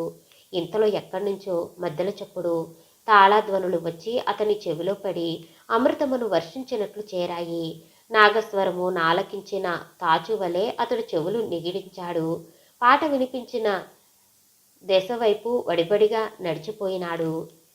ఇంకేం కావాలి? అతనికి ఒక చోట స్వర్గలోకమే సాక్షాత్కరించింది. భామావేశమే. లీడరు గారింటి దగ్గర అమోఘంగా పాడుతూ అభినయం పడుతూ ఉంటే ఆ ఇంట్లోని ఆడంగులందరూ నిల్చుని ఆశ్చర్యంతో చూస్తున్నారు. వెంకన్న ఆ సావిట్లో ప్రవేశించి తన డ్యూటీ సంగతిని మర్చిపోయి నాట్యం చేస్తూ ఉన్న ఆ పగటి వేషం వైపు తన్మయానందంతో మురిసిపోయి చూస్తున్నాడు. ఆ వేళ వేషం మారింది. పెద్ద సెగటు చుట్టుకుని ఆ సెగి మీద అర్ధచంద్రాకారంగా రకరకాల పువ్వుల మరమించుకుని లేత గులాబీ రంగు చీరను పారసి పక్కీలో కట్టుకుని ఆ చీర మీద గజ్జల వడ్డాణమును అలంకరించుకుని కాళ్ళు గల్లు గల్లుమని మోగిస్తూ తన శ్రావ్యమైన కంఠాన్ని ఆ మధ్యల మీటులలో మేళవించి అమృత గానమును చేస్తూ నృత్యం సలుపుతూ ఉంటే ఒక్క పోస్ట్మన్ వెంకన్న ఏమిటి, అక్కడ ఉన్న వాళ్ళందరూ శ్రాణువులై నిలుచుండిపోయి బ్రహ్మానందమును అనుభవిస్తున్నారు. ఆ భామయేషం వయ్యారంగా నిల్చుని మధ్య మధ్య ఎదురుగా నిల్చున్న వెంకన్న వైపు క్రీగంట చూస్తూ ఉంటే అతని హృదయ తంతువులు కదులుతున్నాయి. అమరగానము, అప్సరస నాట్యము జన్మ తరించిపోయింది. ఈ భామావేశం నా వైపు తన చల్లటి చూపులను కూడా ప్రసరింపజేస్తుంది. ఆ చూపుల్లో ఇది ఒక వేషమన్న సంగతిని కూడా మర్చిపోతున్నాను అని వెంకన్న తనలో తాననుకుంటూ రెప్పవాల్చకుండా దిగ్భ్రమ చెంది ఆ భామా వేషము యొక్క నృత్యములోనూ గానములోనూ లీనమైపోయినాడు. కొంతసేపటికి ఆ ఇంటి దగ్గర నాట్యం చేయడమును ముగించుకుని ఆ పగటి వేషగాళ్ళు పక్క ఇంటికి వెళ్ళారు. వెంకన్న కూడా వాళ్లతోనే వెళ్ళాడు. అక్కడ అయితే ఇంకో చోటకు, అక్కడ నుంచి మరో ఇంటికి. ఇలాగా వెంకన్న తన డ్యూటీ సంగతిని ఉత్తరాల సంగతిని మర్చిపోయి ఆ పగటి వాళ్లతో సాయంకాలం 4 గంటల వరకు తిరిగాడు. ఆ మధ్యలో ఆ భామావేశం వేసిన వ్యక్తితో మాట్లాడాలన్న కోరిక కూడా కలిగింది అతనికి.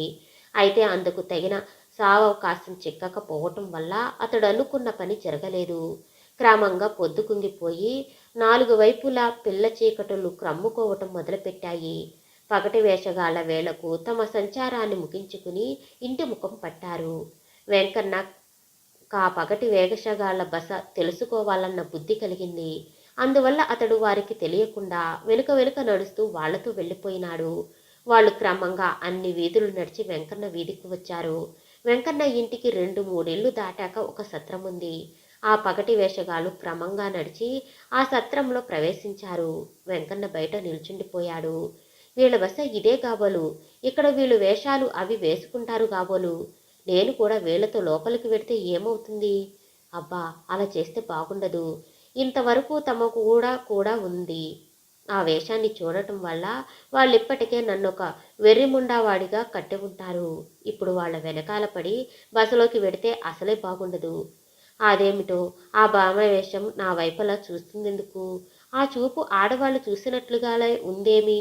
చిత్రమేమో గాని మగవాడే ఆడవేషం వేసినట్లయితే అంత ప్రేమపూరితమైన చూపు ఎలా వస్తుంది? అప్పయ్యరెడ్డి చెప్పినట్లు నాకు ఈ భామావేశం మూలాన నిజంగా మతిపోయిందేమో కూడాను. నాకు మతి పోకపోయినట్లయితే ఇటువంటి తెలివి తక్కువ పనిచేస్తానా? బట్వాడా కావలసినవి బోలెడన్ని మనీ ఆర్డర్లు ఉండిపోయినాయి, వీపీలున్నాయి, ఉత్తరాలున్నాయి. ఈ రోజుతో నాకు సర్కారు వారి నౌకరికి చెల్లిపోయింది. అసలు ఆనాడు ఆఫీసులో డ్యూటీ చేస్తూ చేస్తూ ఈ పగటి వేషాన్ని గురించి బయటకు వచ్చేసినప్పుడే నా నౌకరి పోవలసి ఉంది. అంతవరకు నాకుండు కొన్నటువంటి మంచి పేరు వల్లనో, పెద్ద మేస్టారు గారి నా మీద దయ కలగడం వల్లనో అప్పటికా గండం గడిచింది. అధికారులు నేను ఈనాడు డ్యూటీని మానేసి ఈ పగటి వేషం వెనకాల పడి వచ్చినందుకు క్షమించరు. నౌకరి ఓడతీసేయటంతో ఊరుకుంటారో, లేక అదనంగా ఇంకా ఏమైనా శిక్ష విధిస్తారో. ఏమైనా కానీ నా మనసు తీరేలాగున ఈ వేళ ఈ పగటి వేషాన్ని చూసేస్తాను. నిజంగా మనసు తీరిందా అంటే అదీ లేదు. ఇంకా ఇంకా చూడాలనే ఉంది. వేషం మీదనైతే ఆ కుర్రాడు అంత అద్భుతంగా ఉన్నాడు. వేషం తీసేసినప్పుడు ఎలా ఉంటాడో చూస్తే బాగుండును.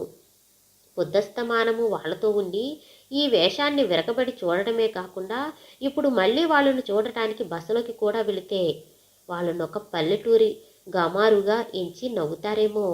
అయితే ఏం చెయ్యాలి? వేషం తీసినప్పుడా కుర్రాడెలా ఉంటాడో చూడాలి. ఇంత చేస్తే వీళ్ళు మా వీధిలోనే బస చేశారు. ఇన్ని రోజుల నుంచి ఈ విషయం నాకు తెలియదు. ఇంటి పక్కనే సత్రంలో ఈ భాగవతులు బస పెట్టుకుంటే నేను కనుక్కోలేకపోయినానే. ఈ విషయం ఇంతకు ముందే తెలిసి ఉంటే ఈ పాటికి ఎన్నిసార్లు మా ఇంటికి పిలిపించుకుని ఆ భామవేషం చేత నాట్యం చేయించుకుని ఉండను అని వెంకన్న ఆ సత్రం గేటు దగ్గర నిల్చుని తనలో తాను ఆలోచించుకుంటూ ఉండగా ఇంతలో బజారుకెళ్ళి కూరగాయలు కొనుక్కొని ఆ మార్గాన్నే వస్తున్న అప్పయ్యరెడ్డి అక్కడ నిల్చున్న వెంకన్నను చూసి నిర్ఘాంతపోయినాడు. ఇదేమిటోయ్ వెంకన్న, నీకోసం మధ్యాహ్నం నుంచి పోలీసులు వెతుకుతున్నారన్న సమాచారం నీకు తెలియలేదా ఏమిటి అని అప్పయ్యరెడ్డి అంటూ ఉంటే వెంకన్న నోట మాట రాక బిక్కచచ్చిపోయినాడు. మాట్లాడవేమిటోయ్ వెంకన్న, డ్యూటీ చేయకుండా ఈ రోజంతా ఏమైపోయినావు? మనీ ఆర్డర్లు, వీపీలు పట్టుకుని నువ్వెక్కడికో పారిపోయినావని ఆఫీస్ అంతా గగ్గోలైపోయింది. వేళకు బట్వాడాలు చేరలేదని నీ వార్డు మార్కెట్ జనమందరూ పోస్టాఫీసు మీద పడ్డారట. అందువల్ల మాస్టారు గారు వెంటనే పోలీస్ రిపోర్ట్ ఇచ్చి నిన్ను పట్టుకోమన్నారు అని తిరిగి అప్పయ్యరెడ్డి చెప్పాడు. నేను ఎవరింట్లోనూ చోరీ చెయ్యలేదు, ఇంకే నేరము చెయ్యలేదు. సర్కారు వారి సొమ్ము కాగితాలు నా దగ్గరే ఉన్నాయి. నేను వాటిని మింగేశాననుకున్నారు కాబోలు అని వెంకన్న వణుకుతున్న గొంతుకతో అన్నాడు. నువ్వు మింగేవని నాకు తెలుసు. అందరికీ ఎలా తెలుస్తుంది? అది కాక పోస్టాఫీస్ దగ్గర బయలుదేరిన వాడు బట్వాడాలు చేయకుండా ఎక్కడికి పోయావు? అలా చేయడమే నేరం. ఏ పగటి వేషమైనా కనిపిస్తే దాని వెనకాల పోయి ఉంటావని నేను అనుకున్నాను. యథార్థంగా కూడా అంతే జరిగింది. ఆ అప్పయ్యరెడ్డి ఆ భామ వేషం కనిపించింది. దానిని చూడగానే నాకు మతిపోయినట్లయింది. ఆ వేషంతో నా బుద్ధి నన్ను లాక్కుపోయింది. ఇప్పటప్పటి వరకు ఆ భామ వేషంతోనే తిరుగుతున్నాను. ఈ వేళ నేను అనుభవించినంత ఆనందాన్ని జనంలో ఎన్నడూ అనుభవించలేదోయ్. చాలు, మా బాగా చేశావు. ఇప్పుడైనా తొందరపడు. నిన్ను గురించి పోలీసులు ఎక్కడెక్కడో వెతుకుతూ ఉంటారు. వాళ్ళొచ్చి నిన్ను పట్టుకోక పూర్వమే పోస్టాఫీసుకు పోయి సర్కారు వారి సొమ్మునంతను భద్రంగా అప్పగించి పెద్ద మేస్టారు గారి పాదాల మీద పడు. ఆయనకు నువ్వంటే చాలా దయ. నౌకరీ పోయినప్పటికీ శిక్ష లేకుండా చేయగలరు వారు. ఇక ఆలస్యం చేయకు, పోయి జరిగిన యథార్థమంతా వారితో చెప్పుకో అని అప్పయ్యరెడ్డి అతని హితవు గోరినవాడు కాబట్టి మంచి సలహానిచ్చాడు. అక్కడికి వెళ్ళటానికి నాకు కాళ్ళు రావటం లేదు అప్పయ్యరెడ్డి. నువ్వు కూడా దగ్గర ఉండి తీసుకెడితే రాగలనేమో అని వెంకన్న దీనంగా పలికాడు. అయ్యో, కూరని ఇంటి దగ్గర ఇయ్యటానికి ఇప్పటికే ఆలస్యమైపోయిందే. సరేలే, నీ అపాయ స్థితి కంటే నా కూర ఎక్కువ కదా ఏమిటి? సరేరా పోదాము అని చెప్పి అప్పయ్యరెడ్డి వెంకన్నను చెయ్యి పట్టుకుని తీసుకుని పోయినాడు. బామ్మగారు అని వెలుపల గుమ్మంలో నిల్చుని ఆమె పిలవటంతోనే వీరమ్మ బయటకొచ్చి, నువ్వేటే బామ్మ, ఇంకా ఎవరో అనుకుంటున్నాను, రా కూర్చో. ఈవేళ పగలస్తమానము ఎక్కడా కనిపించకుండా పెట్టవైపోయినావేం అని అడిగింది. ఏమిటోనండి, ఈ పగలు తీరిక లేకుండా పోయింది, రాలేకపోయినాను. భోజనమైందా ఏమిటి? ఇప్పుడే అయిందండమ్మా. మీ ఇంట్లో తమలపాకులున్నాయేమో 2 పుచ్చుకొని వేసుకుందామని వచ్చాను. రెండేమిటి? కావలసినన్ని వేసుకుందువు గాని కూర్చో. మీరు తీరుబడిగా ఉన్నట్లున్నారే. అబ్బాయి ఇంకా ఇంటికి రాలేదు, అందుకు చూస్తున్నాను అని వీరమ్మ ఆ బామ్మనక్కడ కూర్చోబెట్టి తాను లోపలికెళ్ళి తమలపాకుల బుట్టను పోక చెక్కల డబ్బాను తీసుకొచ్చి ఆమె ముందు పెట్టి వేసుకోమంది. సత్యభామ పోక చెక్కను నోట్లో వేసుకుని తమలపాకులకు సున్నం రాసుకుంటూ ఉండగా, నిన్నను నీ కథను మంచి రసగంధంలో విడిచి చక్కా పోయినావు. మీ పిన్ని గోస్తాని నది జలప్రవాహంలో నిన్న పడవ మీద నుంచి తోసేసింది. తర్వాత మళ్ళీ నువ్వెలా బ్రతికగలిగావు అని వీరమ్మ అడిగితే, బామ్మగారు ఆ గొడవింకా మర్చిపోలేదన్నమాట అని సత్యభామ నవ్వుతూ అడిగింది. బామ్మగారు శాంతంగా, ఎలా మర్చిపోతాను? నువ్వు చెప్పవలసిన కథను తర్వాత చెప్పకుండా విడిచి పెడదాం అనుకున్నావా ఏం? చెప్పు, ఏమైంది అని వీరమ్మ నొక్కి నొక్కి అడగటం వల్ల సత్యభామ తన జీవిత గాథను తిరిగి ఈ విధంగా చెప్పడం మొదలుపెట్టింది. అది ప్రమాదం కాదు, పరాకు కాదు. మా పిన్ని నన్ను ఆ నదిలోకి బుద్ధిపూర్వకంగానే తోసిస్తుందని నాకు తెలుసును. అంతకుముందు వెంకటరాజు మా పిన్ని నన్ను ఇలాగనే చేసి తమకు అడ్డు లేకుండా చేసుకోవటానికి నిశ్చయం చేసుకుని ఉంటారని నాకప్పుడు గ్రాహ్యమయ్యింది. నేను ఆ విధంగా అప్పుడు పడి చెక్క మీద కూర్చోకపోయినట్లయితే మా పిన్ని ఈ క్రూర కార్యక్రమను ఎలా నెరవేర్చవచ్చునని మీరు అడుగుతారేమో వినండి. అంతకుముందు ఆమె నన్ను పలకరించి ఇంకా నిద్రపోవటం లేదుటే అని అడిగింది.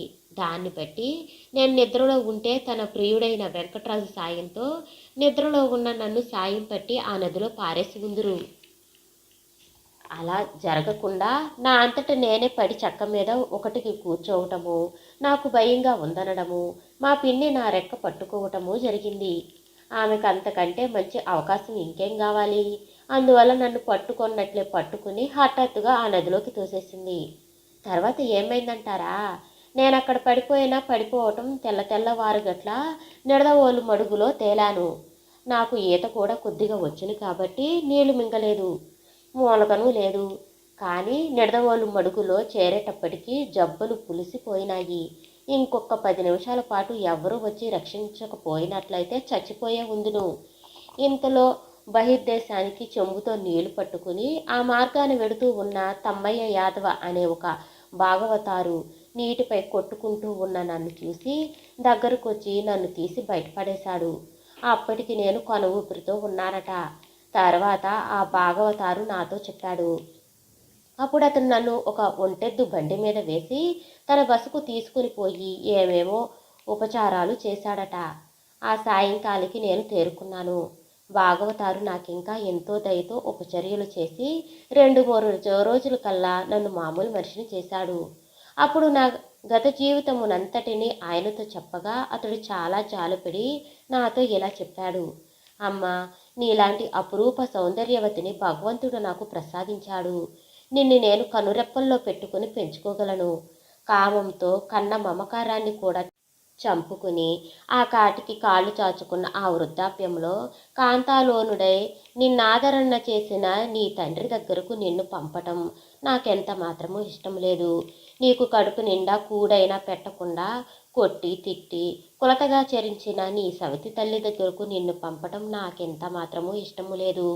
నేను నిన్ను పెంచుకున్నందుకు మణిమాన్యాలు కట్టబెట్టలేకపోయినా, కాసులతో నీ ఒళ్ళును కప్పలేకపోయినా భగవంతుడు నాకు ప్రసాదించిన అభినయ శాస్త్రాన్ని, గాన విద్యను నీకు నేర్పి నిన్ను ప్రజ్ఞావంతురాల్నిగా చేయగలను అని అతడు చెప్పిన మాటలను బట్టి అతని వృత్తి, కులము నాకు కొంతవరకు అర్థమయ్యింది. మీరు గొల్లజాతికి చెంది ఉండి సంగీతమును వృత్తిగా పెట్టుకున్న కళాపిపాసకులా అని నేను అడిగిన దానికి యాదవ నాతో తిరిగి ఇలా చెప్పాడు. అమ్మా, మేము భామావేషాలు కడతాము. మా స్వగ్రామం కూచిపూడి అగ్రహారం. కొంతకాలం క్రితం నా కూతురుండేది. ఆమెను నేను అభినయ శాస్త్రమును, గానకళను పరిపూర్ణంగా చెప్పి ప్రవీణురాలను చేశాను. ఆమె చాలా కాలం భామా కలాపం చెంపి సభలు చేసి అఖండమైన కీర్తినార్జించి చనిపోయింది. అప్పటి నుంచి మరో బాలిక నెవరినైనా చేరదీసి నా విద్యనంతటినీ చెబుదామని చూస్తున్నాను. కానీ నా అభిమతానికి నచ్చిన బాలిక ఎవరూ తటస్థపడకపోవటం వల్ల నా కోరిక ఇంతవరకు నెరవేరలేదు. భగవంతుడే నిన్ను నాకు అయాచితంగా ప్రసాదించాడు కాబట్టి నిన్ను నా శక్తినంతటిని వినియోగించి అపర సరస్వతిని చేయగలను. అందుకు నువ్వు ఒప్పుకుంటావని నేను కూడా నమ్ముతున్నాను అని అతడు పుత్రికా వాత్సల్యంతో చెప్పుతున్న దానిని నేనేలాగున కాదనగలను? తండ్రి, మీరు నన్ను మృత్యుముఖము నుంచి కాపాడి రక్షించిన దాతలు. నన్ను పుత్రికా వాత్సల్యంతో పెంచి వృద్ధిలోకి తీసుకొస్తానంటే నేనేలాగన కాదనగలను? అది కాకుండా నాకు మాత్రం మా గ్రామంలో ఏముంది? సవతి తల్లిక నేనంటే గిట్టదు, కన్న తండ్రిక నా అజాపజా అవసరం లేదు. నేను తిరిగి వాళ్లను వెతుక్కుంటూ వెళ్ళినప్పటికీ మా సవితి తల్లి మరొకప్పుడైనా ప్రాణాలు తీయకుండా విడిచిపెట్టదు. అటువంటప్పుడు వాళ్ళ దగ్గరికి వెళ్ళి వాళ్లచే హింసలను పొందటం కంటే జనక సమానులైన తమకి పాదసేవ చేసి తరించటం మంచిగా తోస్తుంది అని నేనన్నాను. తల్లి, పసిదానివైన భగవంతుడు నీ ఖండమైన బుద్ధి ప్రసాదించాడు. పువ్వు పుట్టగానే పరిమళిస్తుంది. 8-9 సంవత్సరాల చిరుత ప్రాయంలో మంచి చెడ్డలను పరిశీలించే జ్ఞానము నీ మాట పొందిక చూసిన కొద్దీ నాకు ముచ్చటవుతుంది. తల్లి, భగవంతించిన ఆయు ఉంటే నన్ను మించిన ప్రజ్ఞావంతురాలువు కాగలవు. నేను నీ సాటి కులస్థుడను గానని ఏనకులజడునైన యాదవుడునని సందేహించక నా దగ్గరనే ఉండిపోయి నాకు కుమార్తె లేని లోటును తీర్చు అని అతడనగా, తండ్రి, యాదవుడు నీచకులజుడు కాదు. శ్రీకృష్ణ భగవానుడే ఉద్భవించి ఆ కులమును పవిత్రం చేశాడు. అగ్రకులజులైన బ్రాహ్మణులు సైతము యాదవుని చేతి నీళ్లను తాగుతారు. అందువల్ల నేను పరమానందముతో మీ దగ్గర ఉండిపోతాను. భగవంతుడు నా కష్టాలను గట్టెంకించటానికి మిమ్మల్ని చూపాడు అని నేను చెబుతుంటే ఆ భాగవతారు పరమానంద భరితుడై నా గడ్డమును పట్టుకుని పుత్రికా వాత్సల్యంతో దగ్గరికి తీసుకుని, తల్లి, నీ విజ్ఞాన హృదయాన్ని ఏమనవచ్చును? కాపు కులంలో ఇటువంటి జ్ఞాన సంపన్నులు కూడా ఉంటారని నాకు ఇప్పుడు కదా తెలిసింది. అమ్మా, నిన్ను పొందిన నా విద్య సార్థకమైనది, నా జన్మ తరించింది అని అతడు పొంగిపోయినాడు. ఆనాడు మొదలుకుని నేను నా కన్నవారిని మరిచిపోయి అతని దగ్గరనే ఉండిపోయినాను. అతడు నన్ను తన కన్న కూతురి కంటే అధిక వాత్సల్యంతో పెంచుకుతున్నాడు.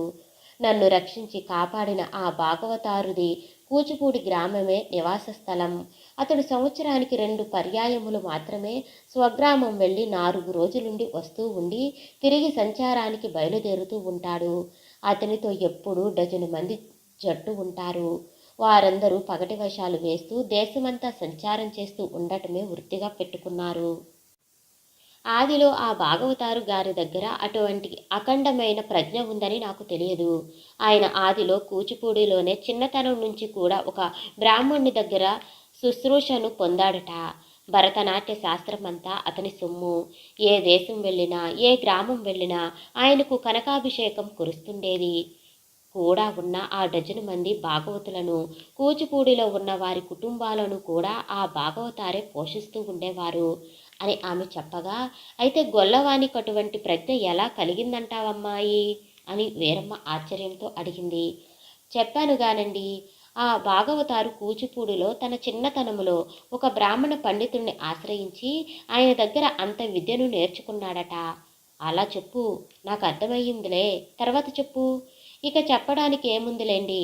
అదృష్టవశాత్తు ఆ భాగవతారు ఆ సమయానికి నిడదవోలు మకాంలో ఉండటము, నన్ను రక్షించడము జరిగింది. ఆనాటి నుంచి కూడా ఆయన నన్ను తమతో ఏ గ్రామం వెడితే ఆ గ్రామం తీసుకుని పోతూ తనతో ఉంచుకుని కన్న బిడ్డలా పెంచుతూ భరతనాట్యము నా మూలంగా నాకు చెప్పగా 2 సంవత్సరాల కల్లా అఖండ ప్రజ్ఞావంతురాలనైనాను. గడిచిపోయిన 7-8 సంవత్సరాలు కూడా నన్ను భాగవతారు కంటికి రెప్పలాగున కాపాడి నాట్యకళలోనూ అభినయ శాస్త్రంలోనూ నన్ను మించిన వారు లేరనిపించారు. నేను భామావేశం కట్టానంటే ఎటువంటి పండిత సభనైనా వశీకరణం చేసుకోగలను. సరి, నేను నీకు సత్యభామ అని పేరు పెట్టినందుకు ఊరికే పోలేదు. నువ్వు భామావేశం వేరే వేసుకోనక్కర్లేదు, అసలే భామలా ఉంటావు. అయితే భామావేశాలు కట్టుకుంటూ మీరు దేశమంతా తిరుగుతూ ఉంటారన్నమాట. అవునండి, నేను భామావేశం కడితే కూడా ఉన్న 10-12 నాకు హుంగుదారులాగా ఉంటారు.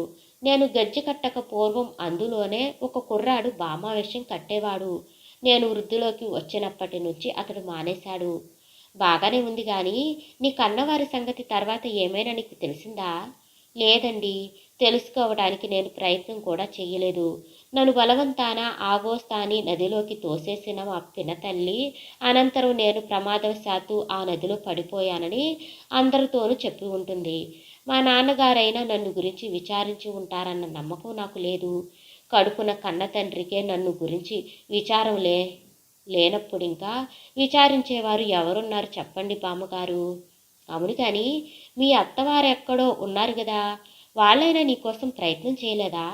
ఎలా ప్రయత్నం చేస్తారండి? వాళ్ళు కూడా నేను చచ్చిపోయినాననే అనుకుని ఓ ఏడు పేడిచి ఊరుకొని ఉంటారు. మగవాడికి ఏముంది, నేను నదిలో పడిపోయానన్న సంగతిని తెలుసుకుని నా భర్త తిరిగి వివాహం చేసుకుని ఉంటాడు. పోనీ నువ్వైనా నీ భర్త దగ్గరికి వెళ్ళలేకపోయినావా? అంత చిన్నతనంలో నాకంత వివేకం ఎలా ఉంటుంది? భర్త ఎవరో తెలియలేదు, అతని ఏ గ్రామమో తెలియదు. అవునవును, అభం సొమ్ము తెలియని అటువంటి అజ్ఞాన దశలో పెళ్ళిళ్ళు జరిగితే ఇటువంటి అనర్థాలే జరుగుతుంటాయి. గాకపోయినా అపారమైన ఆ విద్య సముద్రంలోనూ కళాభిరుచిలోనూ పడిపోయినా నాకు ఆ భర్త జిజ్ఞాసే లేకపోయింది. అసలు సంగతిది. అందువల్ల నేను ఈ ప్రపంచంలోనే లేనట్లు భామావేశాలు వేసుకుంటూ దేశ సంచారం చేసుకుంటూ 10 మంది చేత అవుననిపించుకుంటున్నాను. బాగుందమ్మా, బాగుంది. నీ చరిత్ర ఎంతసేపు విన్నా వినవేడుకగా ఉంటుంది. నువ్వు భామావేశం వేస్తావన్న సంగతి ఇంతకు ముందే తెలిస్తే చక్కగా పాడించి ఉందును. నీ పాండిత్యాన్ని నాకెప్పుడు వినిపిస్తావు? ఇంకా ఎన్ని రోజులుంటావు ఈ ఊళ్ళో? మీ భాగవతులందరూ కూడా మా ఇంటి పక్కనున్న సత్రంలోనే బస చేశారా ఏమిటి? అవునండి, అందరము ఆ సత్రంలోనే బస చేశాము. ఇక ఊళ్ళో చూడవలసిన పెద్దలందరూ అయిపోయినారు. రేపు సాయంకాలం మకం ఎత్తేస్తామని మా భాగవతవ గారన్నారు. దొంగ, ఇంతకాలం ఉండి నువ్వు భామావేశం వేస్తావన్న సంగతిని కొసను చెప్పావా? మా బాగా చేశావు. మీరలా అంటారని నాకు తెలుసు, అందుకనే అలా చేశాను. చాలే, పైగా అలా అంటావు. నేను నీ భామావేశం చూడకుండా ఉండటానికి ఏమంత పాపం చేశాను? రామరామ, అది కాదండి. తెలిసి ఉన్న వాళ్ళ దగ్గర నా విద్యను చూపడానికి అదేమిటో సిగ్గుపడతాను. అందువల్లనే నేను భామావేశం వేస్తానన్న విషయాన్ని కొస వరకు మరుగుపరిచి ఉంచాను. పోనీ తల్లి, వేళాకోళానికలా అన్నాను. నీ రూపం చూస్తేనే కడుపు నిండిపోతుంది. అదేమిటో నిన్ను చూసి చూడటంతోనే సత్యభామ అనాలని బుద్ధి పుట్టింది. ఇంతవరకు అలాగే పిస్తున్నాను. నువ్వు పలుకుతున్నావు. ఇంతవరకు నీ అసలు పేరేమిటో చెప్పవుగాను. నా అసలు పేరు పోలి అని ఆమె చెప్పేటప్పటికీ వీరమ్మకెక్కడా లేని ఆశ్చర్యం వచ్చింది. పోలా అని ఆమె తెల్లబోయి నోరావలించి అలాగే కూర్చుండిపోయింది. తన పేరు పోలి అని చెప్పగానే వీరమ్మకంత ఆశ్చర్యం ఎందుకు కలిగిందో ఆ భామావేశానికి తెలిసింది కాదు. అందువల్ల ఆమె కూడా తెల్లబోయి చూస్తూనే కూర్చుంది. మీ సవతి తల్లి పేరేమిటమ్మాయి చెప్పావు అని వీరమ్మ ఆశ్చర్యంతో అడిగింది. నూకమ్మ అని పోలి చెప్పగా వీరమ్మ మరింత ఆశ్చర్యపడిపోయింది. మీ నాన్నగారి పేరు? గోపన్న. ఏమిటి, మీ నాయన పేరు గోపన్న? కొంపతీసి నువ్వు మా కోడలు కాదు కదా? మీ అబ్బాయి పేరు వెంకన్న. ఆ మాట చెవుల్లో పడగానే పోలీకి మతిపోయినట్లయింది. పెళ్లినాడు భర్త పేరు చెప్పించారు, జ్ఞాపకముంది. ఆ పేరు ఈ పేరు ఒకటే. నాకు పెళ్ళైన కొత్తలోనే మా ఆయనకు పోస్ట్మెన్ నౌకరీ అయిందని చెప్పుకునేవారు. అయ్యో బిడ్డ, ఇంకా సందేహం ఎందుకు? నువ్వు నా కోడలివేనే తల్లి, కనుక్కోలేకపోయినాను అని అంటూ వీరమ్మ ఆనందోన్మాదంలో పోలిని బిగియార కౌగిలించుకుని ఉన్న సమయంలో కిన్నుడైన వెంకన్న అప్పయ్యరెడ్డితో ఇల్లు చేరుకుని గుమ్మంలో నుంచే అమ్మా, నౌకరి పోయిందే అని విషాదంతో అన్నాడు. ఒళ్ళు తేని మైకంలో కోడల్ని కౌగిలించుకున్న వీరమ్మ కొడుకు రాకను గమనించలేకపోయింది. ఆ భామావేశాన్ని అప్పయ్యరెడ్డి ముందుగా గుర్తుపెట్టి, నీ ఉద్యోగమును పోగొట్టిన ఈ భామావేశం మళ్ళీ ఇక్కడ దాపురించిందేమిటి? మీ ముసలమ్మ ఈ లంజా కొడుకును కౌగిలించుకుంటుంది కూడా ఎందుకు అని కోపంతో పెద్దగా అరిచాడు. ఆ అరుపుతో వీరమ్మ స్వప్నావస్థలో నుంచి మేలుకున్నట్లుగా ఉలిక్కిపడి వెంకన్న, అయ్యప్పరెడ్లను చూసి, మనం గోస్తానదిలో పడి చచ్చిపోయిందనుకున్న పోలి నీ భార్య ఈ అమ్మాయేరా నాయనా అని కెవ్వున అరిచి లేచి నిలుచుంది. వెంకన్న, అప్పాయిరెడ్డి అదేమిటో అర్థం చేసుకోలేక నిర్ఘాంతిపోయి నిలుచున్నారు. పోలి పోస్ట్ మ్యాన్ వెంకన్న వైపు తెల్లబోయి చూస్తూ నిలుచుంది. మాటలాడదామని ప్రయత్నం చేశాడు గాని వెంకన్నకు నోటంట మాట రాలేదు. అది కలయో అనుకున్నాడు. ఏమిటి అవ్వా, ఈ పగట వేషం వెంకన్న పెళ్ళామంటున్నావా అని అప్పయ్యరెడ్డి ఆశ్చర్యంగా అడిగాడు. ఇది పగట వేషం కాదు అప్పయ్యరెడ్డి, నా కోడలు పోలి అని వీరమ్మ అంది. ఏమిటి, పురుషుడు స్త్రీ వేషం ధరించలేదు? ఈమె నిజంగా స్త్రీయేనా? వెంకన్న ఎంత అదృష్టవంతుడు. ఈ పిల్ల పగట వేషం అనుకుని ఇప్పటికి 10-15 రోజుల నుంచి సర్కారు వారి డ్యూటీని కూడా మరిచి ఈమె ఎక్కడ కనిపిస్తే అక్కడి నుంచే ఈమెతో చక్కాపోతాడు.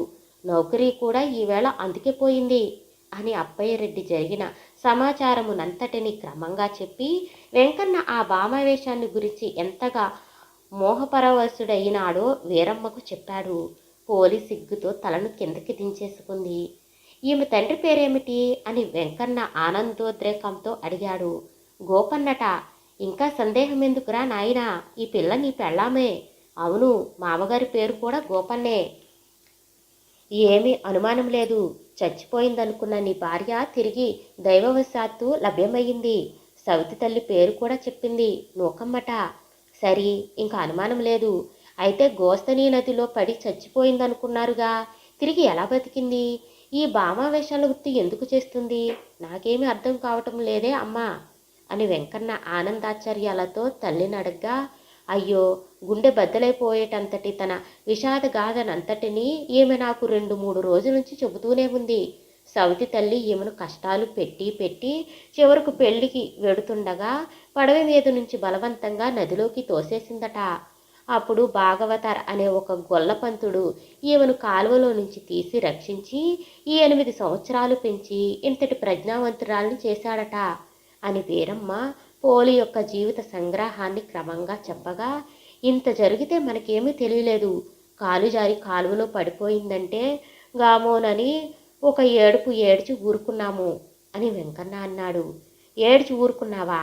ఇంతవరకు తిరిగి పెళ్లి చేసుకోవడం కూడా మానుకుని ఈమె మీదనే మనసు పెట్టుకుని కృషించిపోతున్నావు అని అప్పయ్యరెడ్డి అన్నాడు. ఈ క్షణం వరకు ఈ అందగత్తె నా కోడలేనన్న విషయం నాకు మాత్రం ఏం తెలుసు? మన ఇంటి పక్క సత్రంలో బస చేసిన ఏ భాగవతుల పిల్లో అనుకున్నాను. మధ్యాహ్నాలప్పుడు ఏమీ తోచకపోతే ఆమెను పిలిచి కూర్చోబెట్టి ఆ మాట ఈ మాట ఆడి కాలక్షేపం చేస్తున్నాను. ఏ కూరకైనా ఉంటే ఈమెకు పెడుతున్నాను. మాటల సందర్భంలో అంతకు ముందే తన గాథనంతటినీ చెప్పిన ఈమె అంత ఓ క్షణం క్రితమే తన పేరు తండ్రి పేరు చెప్పటంతోనే నేను ఈమె నా కోడలి అని తెలుసుకున్నాను. అంతా దైవ సంకల్పం అని వీరమ్మ ఆనంద బాష్పాలను రాచింది. ఏమమ్మాయి, ఈ మధ్య నువ్వు భామావేశం కడుతూ ఉన్నప్పుడు నీ మొగుడిని చూడలేదు అని అప్పయ్యరెడ్డి పోలినడగ్గా ఆమె సిగ్గుతో తల వంచుకుని ఉండే. చూశాను గాని ఏం గుర్తుపట్టగలను? పెళ్ళినాడు అంటే ఇప్పటికి 8 సంవత్సరాల క్రితం చూశాను. ఎవరో వేషం చూడటానికే వచ్చారనుకున్నాను కానీ నా భాగ్యదేవత అని తెలుసుకోలేకపోయినాను. కానీ వారిని చూసినప్పుడు నా మనసు చలించకపోలేదు. ఆ సుందర రూపానికి మురిసిపోయి 1-2 సార్లు క్రీగంట చూశాను కూడా. ఆ విషయమును వీరు గ్రహించారో లేదో అని ఆమె అంటే, అయ్యో పోలి, గ్రహించకపోవటమేమిటి? అంతకుముందే నీ భావవేషం చేసి పిచ్చివాణ్ణే పోయిన నన్ను నీ క్రీగంటికి చూపులు అసలే మతిపోయేటట్టు చేశాయి. నువ్వు గుర్తుపట్టావో లేదో, ఈవేళ 11 గంటలు లాగయితూ సాయంకాలం 6 గంటల వరకు డ్యూటీ సంగతనే మర్చిపోయి నీ భాగవతులతోనే ఉండిపోయాను.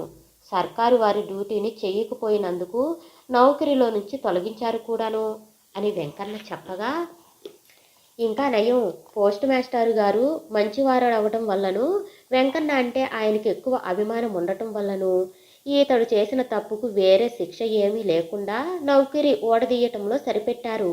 అదేమిటో నీ మీద ఇతడు పిచ్చెక్కిపోయి ఈ ప్రపంచమునే మర్చిపోయినాడు. ఇంతకు ఏ మగ కుర్రవాడో అలా భామావేశం వేసుకున్నాడని అతను అనుకున్నాడు గాని స్త్రీ అనే అనుకోలేదు. అలా అనుకోకపోవటం కూడా ఒకందుకు మంచిదే. నువ్వు అతని భార్యవే అని తెలియకపోయినప్పటికీ, స్త్రీవే అని తెలిసినప్పటికీ ఈతనికి పాటికి నిజంగా పిచ్చెత్తి ఉండును అని అయ్యప్పరెడ్డి చెప్పగా పోలి చిరునవ్వు ముఖముతో తలను కిందికి దించుకుంది. అయితే నిన్న కాలువలో నుంచి తీసి రక్షించి ఇంతకాలము పెంచి ప్రావీణురాలను చేసిన భాగవతారు ఎక్కడున్నారిప్పుడు అని వెంకన్న భార్యను అడగ్గా, శిష్యులందరితోనూ వారు సత్రంలో ఉన్నారు. ఈ రోజున మనం ఒకరినొకరం పోల్చుకోకపోయినట్లయితే తిరిగి ఈ జన్మలో కలుసుకోలేకపోయేవాళ్ళం. ఇంతకు దైవ నిర్ణయము ఎవరు చెప్పలేరు అని పోలి ఒక నిట్టూర్పును విడిచి అనగా, అవును, రేపు భాగవతులందరితోనూ ఆమె ఈ గ్రామం నుంచి వెళ్ళిపోసుమండి. అప్పుడు మన దురదృష్టం ఎప్పటికీ ఇలాగ ఉండిపోను అని వీరమ్మ అంటే, వెంకన్న ఆ జన్మాంతము ఇలాగే బ్రహ్మచారిగా ఉండిపోను అని అప్పయ్యరెడ్డి అన్నాడు. నువ్వు చనిపోయిన మాట యథార్థమేననుకుని మా వాడిని తిరిగి వివాహం చేసుకోవలసిందని ఎంతమంది ఎన్ని విధాల నిర్బంధం చేశామనుకున్నావమ్మాయి. అబ్బే, ఇక ఏ మాట అయినా విన్నాడు గాని ఈ మాటను మాత్రం చెవిని పెట్టేవాడు కాడు.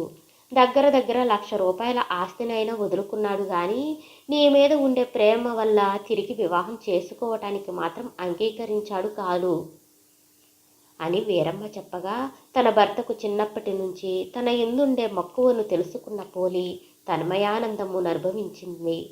అయితే అత్తయ్య, మా నాయన వగేరాలందరూ ఇప్పుడెక్కడ ఉన్నారో మీకేమైనా తెలుసా అని పోలి అడగ్గా, వీరమ్మ, తెలియకేం, నీ సవతి తల్లి నిన్ను బలవంతంగా కాలువలోకి తోసేసిందన్న సంగతి మీ నాయనకు తెలుసో తెలియదో గాని ఆ ఘోరం జరిగిన మరునాడు మా పేరు ఒక ఉత్తరము రాశాడు. ఏమని అంటే, తామందరూ కలిసి పెళ్లి నిమిత్తం తణుకు నుంచి రాజమండ్రి వెడుతూ ఉన్నట్లు మార్గంలో నువ్వు పడవ మీద నుంచి ప్రమాదవశాత్తు కాలువలో పడి మరణించినట్లు రాశాడు. నీవు మరణించావన్న మాట వినగానే నీ మొగుడు మంచం పెట్టాడు. తిరిగి 5-6 మాసాల వరకు మనిషి తేరుకోలేకపోయినాడు. తల్లి ప్రాణం కాబట్టి వాడు భార్య లేకుండా ఉంటే చూడలేక ధర్మిలాను తిరిగి వివాహం చేసుకోవలసిందని అనేక విధాల బ్రతిమాలాను.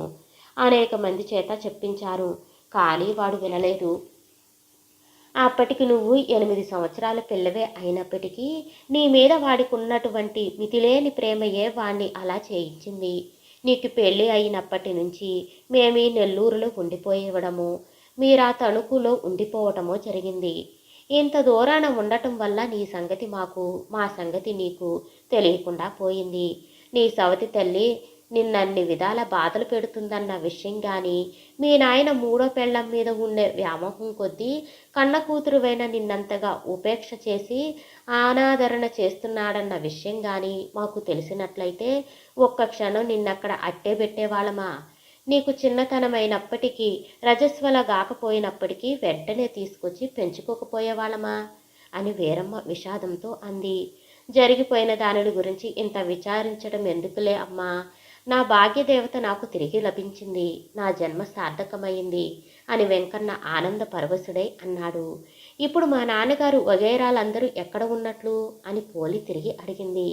అన్నట్లు చెప్పడం మర్చిపోయాను, మీ నాయన స్వర్గస్థుడైనట్లుగా మాకిప్పటికీ 2 సంవత్సరాల క్రితమే తెలిసింది. కానీ మీ సవతి తల్లి విషయం కానీ ఆ వెంకటరాజు విషయం కానీ ధర్మిలాను ఏమైనట్లు తెలియలేదు అని వీరమ్మ చెప్పింది. తన్నెంత అనాదరణ చేసినా, ఎన్ని హింసలు పెట్టినా కన్న తండ్రి కాబట్టి అతని మరణావార్తను వినగానే పోలిక ప్రయత్నంగా కళ్ళ నీళ్లు జలజల రాలాయి. ఆమె ఆ విధంగా దుఃఖిస్తూ ఉంటే అత్తగారు పెనిమిటి, పైగా ఆమెను ఆదరణ వాక్యాల వల్ల ఓదార్చారు. ఈ మధ్య ఇంకో విషయం కూడా విన్నాను. నూకమ్మ వెంకటరాజుతో ఈ నెల్లూరు కాపురము వచ్చి అంతా 5-6 మాసాల నుంచి ఇక్కడే అతనితో కాపురం చేస్తుందట. వాళ్లను మనలను ఎరిగి ఉన్న ఒక పోస్ట్మెన్ ఒకనాడు, ఏమోయ్, మీ అత్తగారు వెంకటరాజు మామగారు ఈ ఊళ్ళోనే మకం పెట్టారు అన్నాడు. ఛీ, ఆ వెధవలు నాకు అత్తమామలు ఏమిటి అని కసురుకున్నాను అని వెంకన్న చెప్పగా, తండ్రి కుటుంబం అంతా నీచ స్థితిలోకి వచ్చింది కదా అని దుఃఖించి పోలి, నాయన పోగానే ఉన్న కాస్తను అమ్ముకుని ఇక్కడికొచ్చి మకామును కాబోలు. అవును, తనకి నెల్లూరులో ఎవరో బంధువులున్నట్లుగా వెంకటరాజు ఇంతకు ముందప్పుడప్పుడు ఉండేవాడు. మానాభిమానాలను విడిచిపెట్టిన వాళ్ళకి ఏమీ లెక్కలేదు కదా అని పోలి అన్నది. ఓనిస్తూ ఆనందప్రదమైన ఈ సమయంలో మా తుచ్చాల సంగతి ఎత్తడమెందుకు? నిన్ను మృత్యుముఖాన్ని నుంచి రక్షించి ఇంతకాలము పెంచి పెద్దదానిగాని చేసి మహా విద్వాంసురాలిగా తయారు చేసిన భాగవతారు దగ్గరకు పోదాము పదండి. ఆ మహాత్ముడు నాకు మామగారు, నీకు తండ్రి అని వెంకన్న చెప్పగా అప్పుడు భోజనాలు చేయవలసిన సంగతిని కూడా మర్చిపోయి సత్రంలో ఉన్న భాగవతారు దగ్గరికి వెళ్ళారు. పోలితో వచ్చిన వారందరినీ చూసి భాగవతారు మొదట తెల్లబోయినాడు.